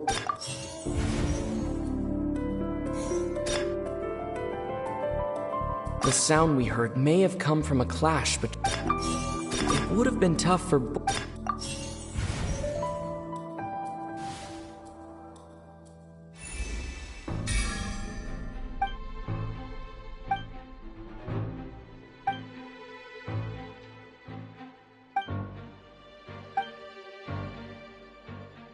What's wrong, Traveler? Are you still having trouble figuring things out? I see how it is. Look, since we're at a dead end, just like the trick as it transpired, the end result... If only we knew... Well, that would be nice, but the tunnel only has 3... And it's not like this is a magic magic trick where you can just make a real live person disappear? Excuse my interruption, dear opponents, but do you not see that the crowd is growing impatient?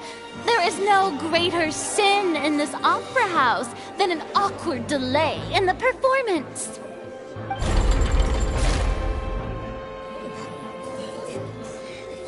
If the defense is unable to make further effective arguments, we will move on to the next stage of the trial.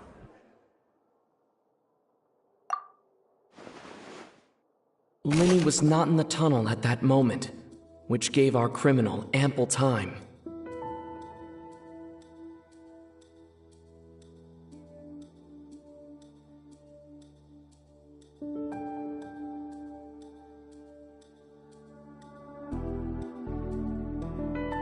The sound we heard may have come from a clash between the missing Halsey and the criminal. The deceased's name is Cowell, Linny's assistant. He would have... The vase was not broken by chance. It was used to cover important...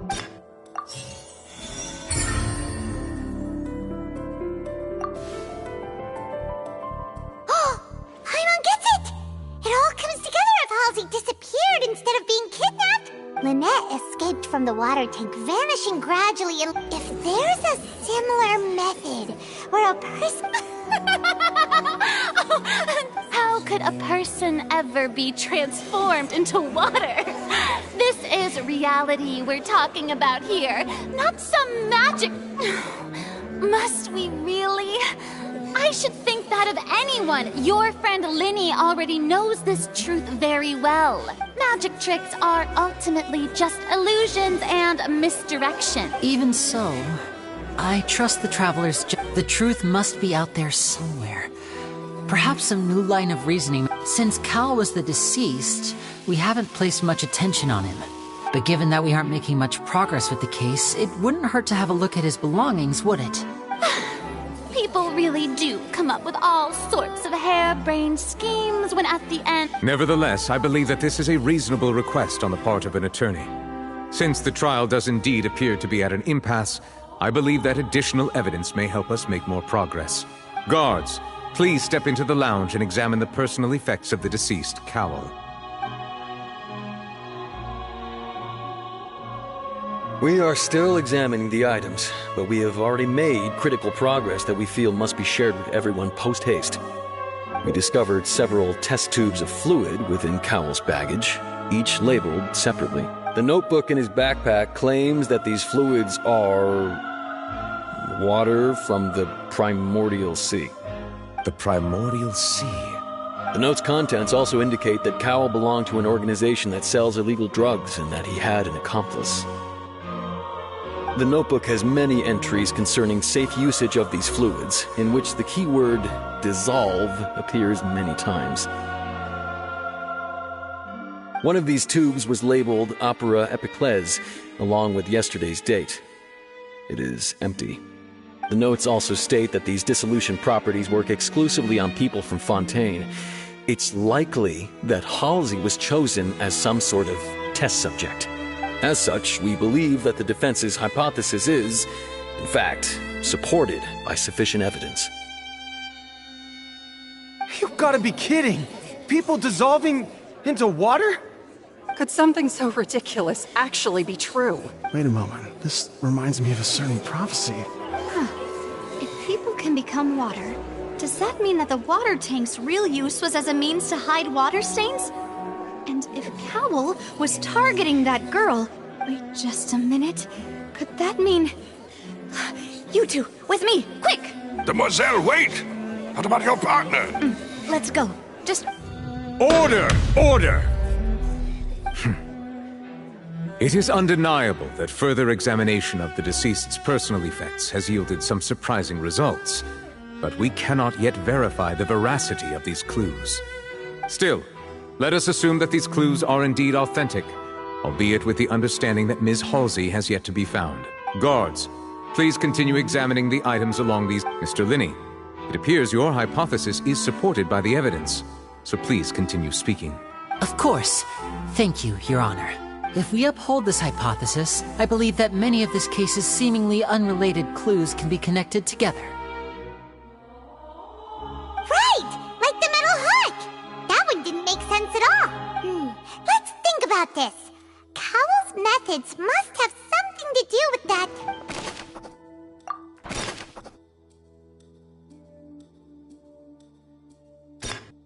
The deceased's name is Cowell. Now it seems like the hook rope was not meant for another. The rope that held the water tank up was lit by the fireworks and snapped. Lynette was in the magic box on stage the entire time. Did she have something to do with this? I remember there was something else within. Now it seems like the hook rope was not meant for another. The rope that held the water tank. Lynette was in the magic box on stage the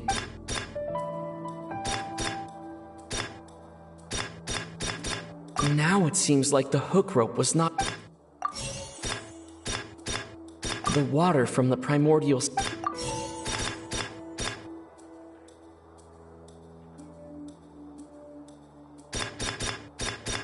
Now it seems like the hook. The rope that held the water tank. Now it seems like the hook. The rope that held the water tank.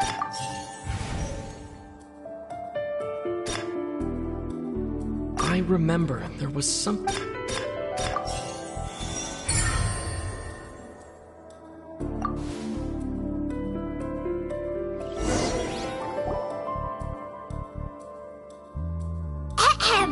It's ace in the original plan.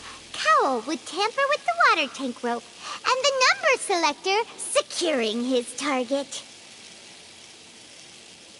When the magic box containing Halsey was lowered, the metal hook would retract gradually and pierce the balloon at the top of the box. When the balloon attached to the box popped, the water from the primordial seed inside it would. Afterward, Cowell would enter the tunnel and break the flower vase to conceal the water inside the tunnel, with the remaining evidence being covered up by the water tank on stage. But he encountered something unexpected in the... That does make sense. That actually links together a lot of the more confusing pieces of evidence. Oh dear, what do I do? Even I think they sound convincing now. Have I falsely accused an innocent person? What a humiliation. Now, it seems like the only point of contention remaining is the exact circumstances that led to Cal's death. His notes mentioned he had an accomplice who could be related to the situation. On that note, the guards have just contacted me indicating that they uncovered new evidence. I shall now invite him on stage to share it with us. Thank you, Your Honor. We were just inspecting the luggage of the other people involved in this case, and we found an identical sample of the water from the primordial sea among Linny's personal effects. What? That can't be. Oh, I see. Well, how wonderfully comedic to have your own counterattack only to come back and wound you. Does this not clear all doubt? My dear citizens, my lord... Linny did not need to take part in the dissolution of the young woman at all. Indeed, he did leave the scene via the vent. Having made modifications to the props beforehand, his accomplice but upon his return, in cruel avarice, Linny desired sole credit and prepared to do away with his partner in... Ultimately, he knocked Cowell out, and the tool meant to cover the crop. Now, as much as I regret having come to such a viciously straightforward conclusion... Am I right? We've used up all the evidence we collected. Is this the end of the... Oh no!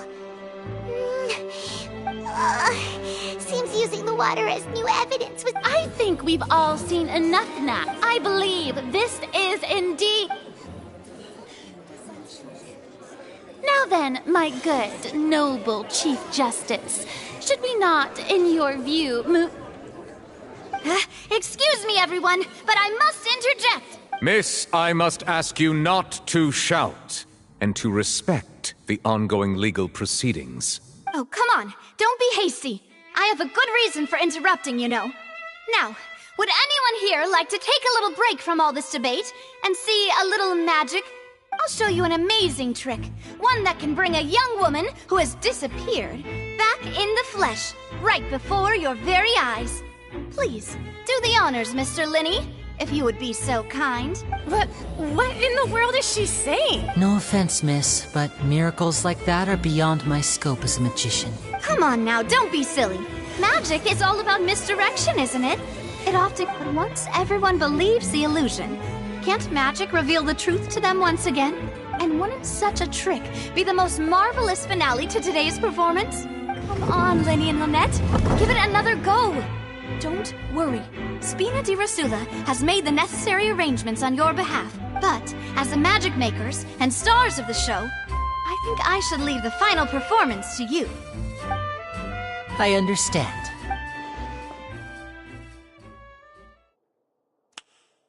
And voila!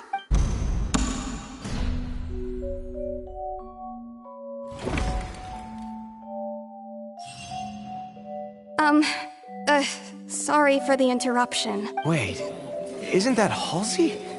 So the whole thing about people dissolving wasn't true after all? To be clear, I'm only here because this person told me that if I testified, the merit of doing so would lessen my sentence. I was hiding outside this room listening to the proceedings because I was afraid that I would be the one put on trial. I was just feeling happy that no one had noticed me. And then before I knew it, she caught me. That'll teach you to underestimate us three. Where should I begin? I'm sorry. I'm the one who killed Cowell. I admit it. What? Why? Firstly, my name isn't Halsey. It's Lillian, and I'm originally from Mondstadt. I heard that Linny's show was going to be a real thriller, but I missed the chance to buy a ticket, so I stole one. That's how I make a living. I steal stuff here and there. And I'd never been caught before. But I was noticed at the harbor a few days ago, and I barely got away. Lenny was the one who caught me in the act.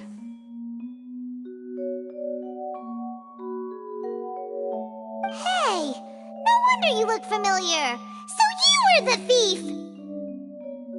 Liddy even mentioned that you were pretty skilled. Well, and I thought that would have been the end of it, but then the number selector chose me. He even mentioned the Fortress of Meripede. That's a prison, isn't it? So you can imagine how shocked I was. I thought he was on to me for sure. So I played along with the show while looking for an opening to flee. But then I got water poured on me for no reason, and then someone jumped into the tunnel to nab me. I wasn't going to take that lying down, so I knocked him out and stuffed him into the box. There was nowhere to run from there, though, so I had to change my clothes and hide in a box containing performance costumes. I slipped out after the first guard arrived at the scene and continued hiding inside the opera house. Can a person even hide in there? But I swear I didn't know that the water tank would fall down. Really, I swear it. Had I known that, I wouldn't have put him in the magic box. I may be a thief, but I'm no killer. Well, that makes everything pretty clear now, doesn't it? This time, we need to tell the entire story.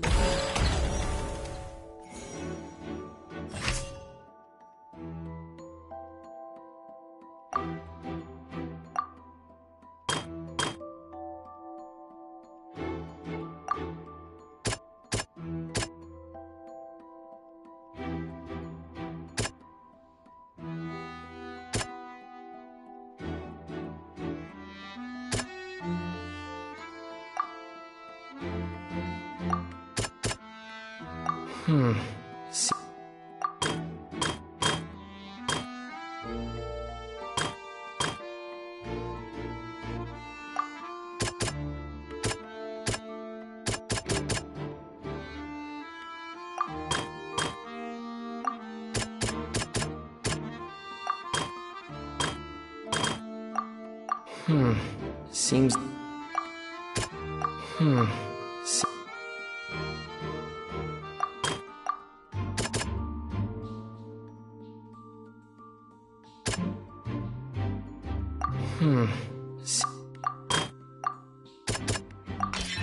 The flower vase was not broken to cover anything up.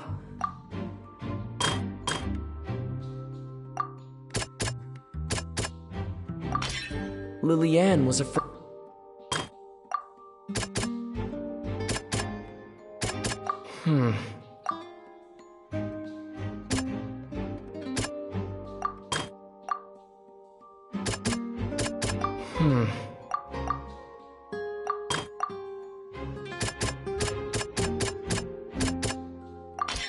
The strange sound. And it's Ace Detective Paimon time! Having been selected out of the blue, Lillian panicked. Her panic only intensified. Hearing the commotion, he did not know that Lily mistakenly believed the two broke with no way of escape.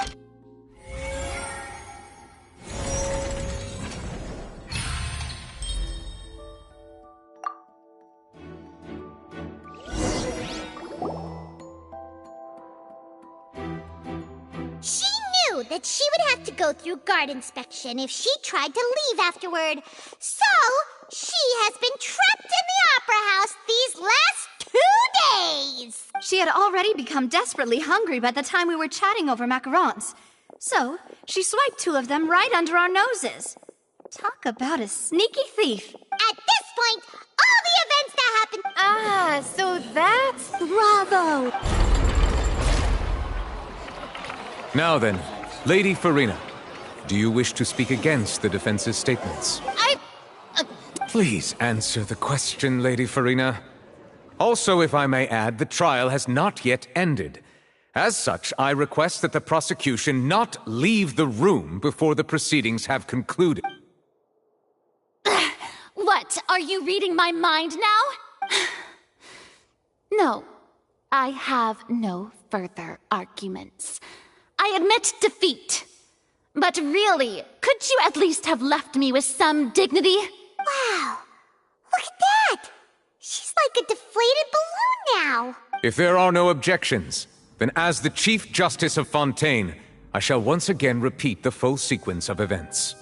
The actual perpetrator of the serial disappearances, Cowell, selected his next victim from the audience reservation list. With some modifications to the selector, he could ensure that the pre-selected young woman would be chosen. To cover up any evidence while committing the deed, Cowell thought of allowing the water tank to fall, which would conceal the water left behind after the young woman was dissolved. He also tampered with the rope suspending the water tank, using the fireworks at the end of the performance to cause the tank to drop and hide the watermarks. He poured the water from the primordial sea into a balloon during the preparation of the magic box and stuck it to the box's lid. Finally, he passed the prepared hook on a rope through the gap in the magic box's door when bringing the young woman to said box. When the magic trick officially began, the box containing the woman was lowered into the tunnel, tightening the hook rope and bursting the balloon containing the water. If all had gone to plan, the young woman would be dissolved at this time. However, Lillian was not from Fontaine, and thus fled the box with a loud noise. Realizing that there was trouble, Cowell entered the tunnel and met Lillian. Thinking that the waters had not yet taken effect, he decided to proceed. However, his opponent was more capable than he thought, and he was overcome, knocked unconscious, and placed into the magic box, and thus became his own final victim. Lillian, according to her own statements, then changed clothes and hid until the performance ended, before hiding in other parts of the opera house. As for Linny, he was in the underground structures within the opera house, and was thus ignorant of these happenings. From this reconstruction of events, we can conclude that Linny, the accused, is in fact innocent. While there is much in Linny and Lillian's conduct that should still be investigated separately, this case, at least, can be handed over to the Oratrice to make the final decision.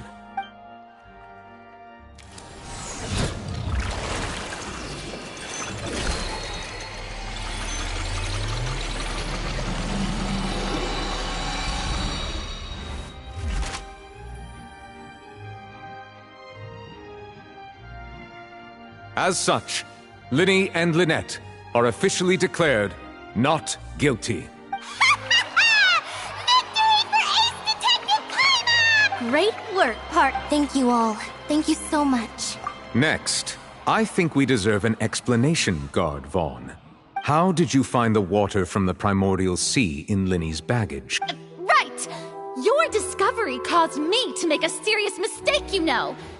Or was that not a discovery? I suspect that the accomplice mentioned in Cowell's notes was not Linny, but you, yes?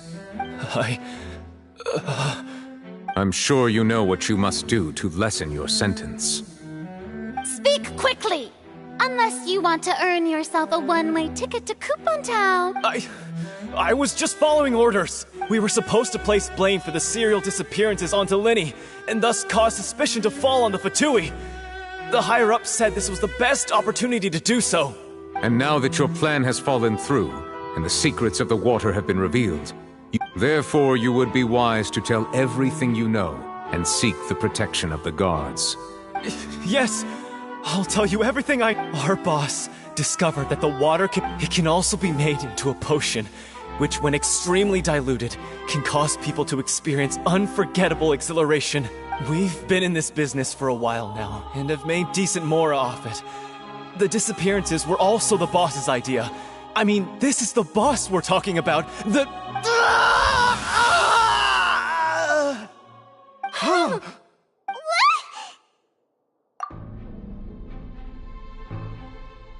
And now he can no longer talk. Such ruthlessness. I shouldn't have expected any less of that. An outrageous act. All present, please submit to inspection immediately.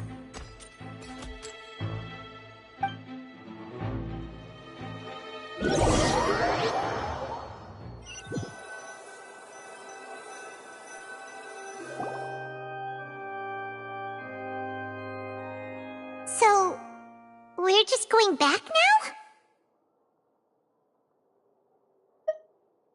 That's true, but... Traveler, Paimon! Please wait. Linny... I know you may not want to speak to me right now. Maybe you don't even want to look at me.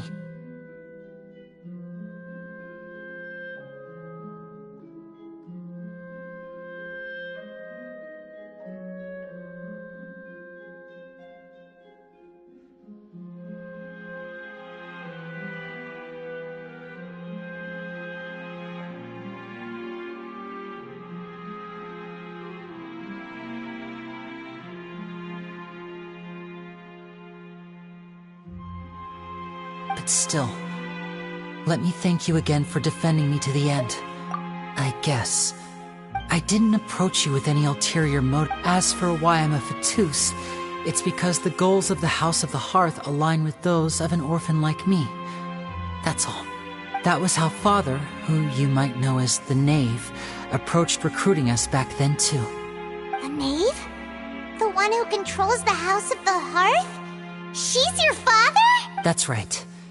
And since we're here, I was wondering, would you mind hearing a story?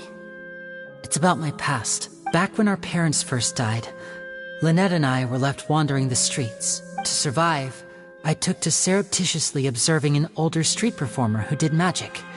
It took me several days. I took my sister through several streets until we found a crowded corner. To my surprise, we proved to be pretty popular, and we could at least stop worrying about where our next meal would come from for a time. But I didn't want my sister to remain a street rat together with me forever. Before long, an aristocrat came to me and claimed that he wished to take us in after watching my performances. So you went from orphans to nobility just like that? That was how we felt at first too. As if fate was on our side and we could say goodbye to those painful days. But I gradually discovered that while we were called foster children, he was really after my talent for magic tricks.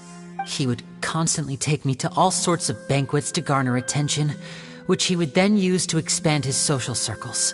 That doesn't seem too bad either. Better than roaming the streets at any rate.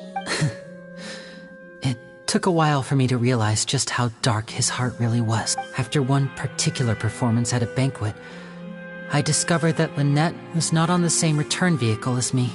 I waited a long time after we returned home, but she did not come back.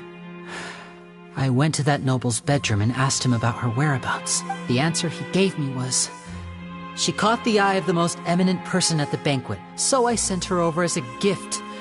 I mean, you'll be able to perform your magic regardless of who your assistant is, yes? Oh no. So he was gonna...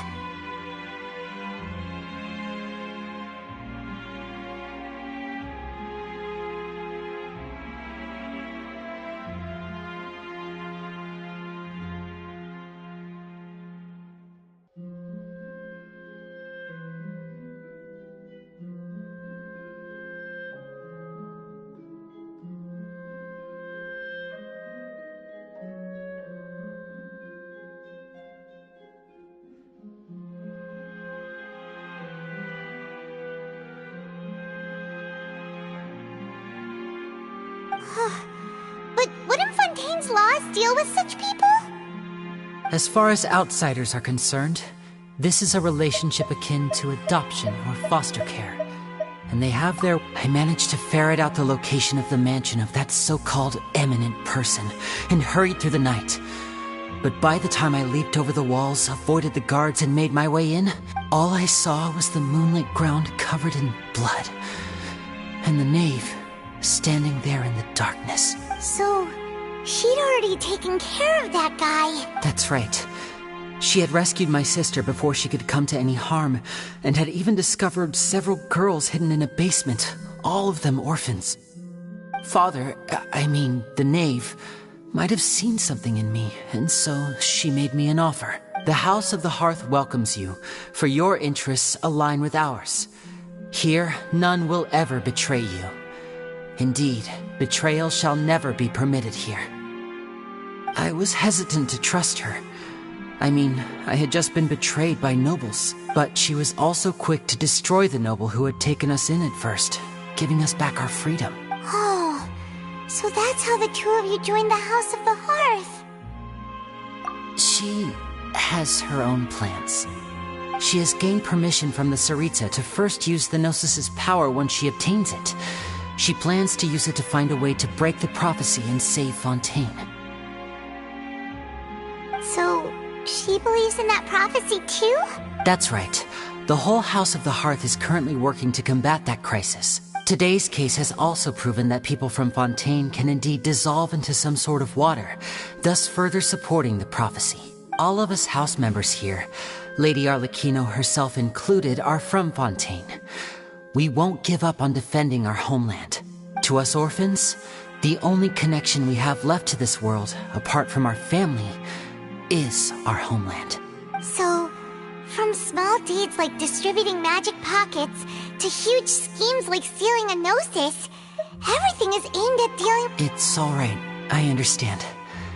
I just hope you can understand that even as a member of the House, I have never stopped making my own decisions. If you should need anything at all in the future, feel free to find me. I will do my best.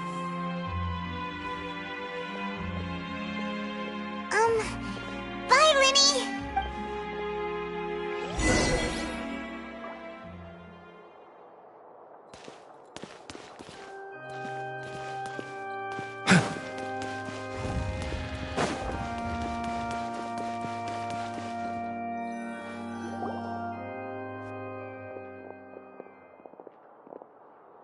Hey there. What was with the disappearing act you pulled right as the trial ended?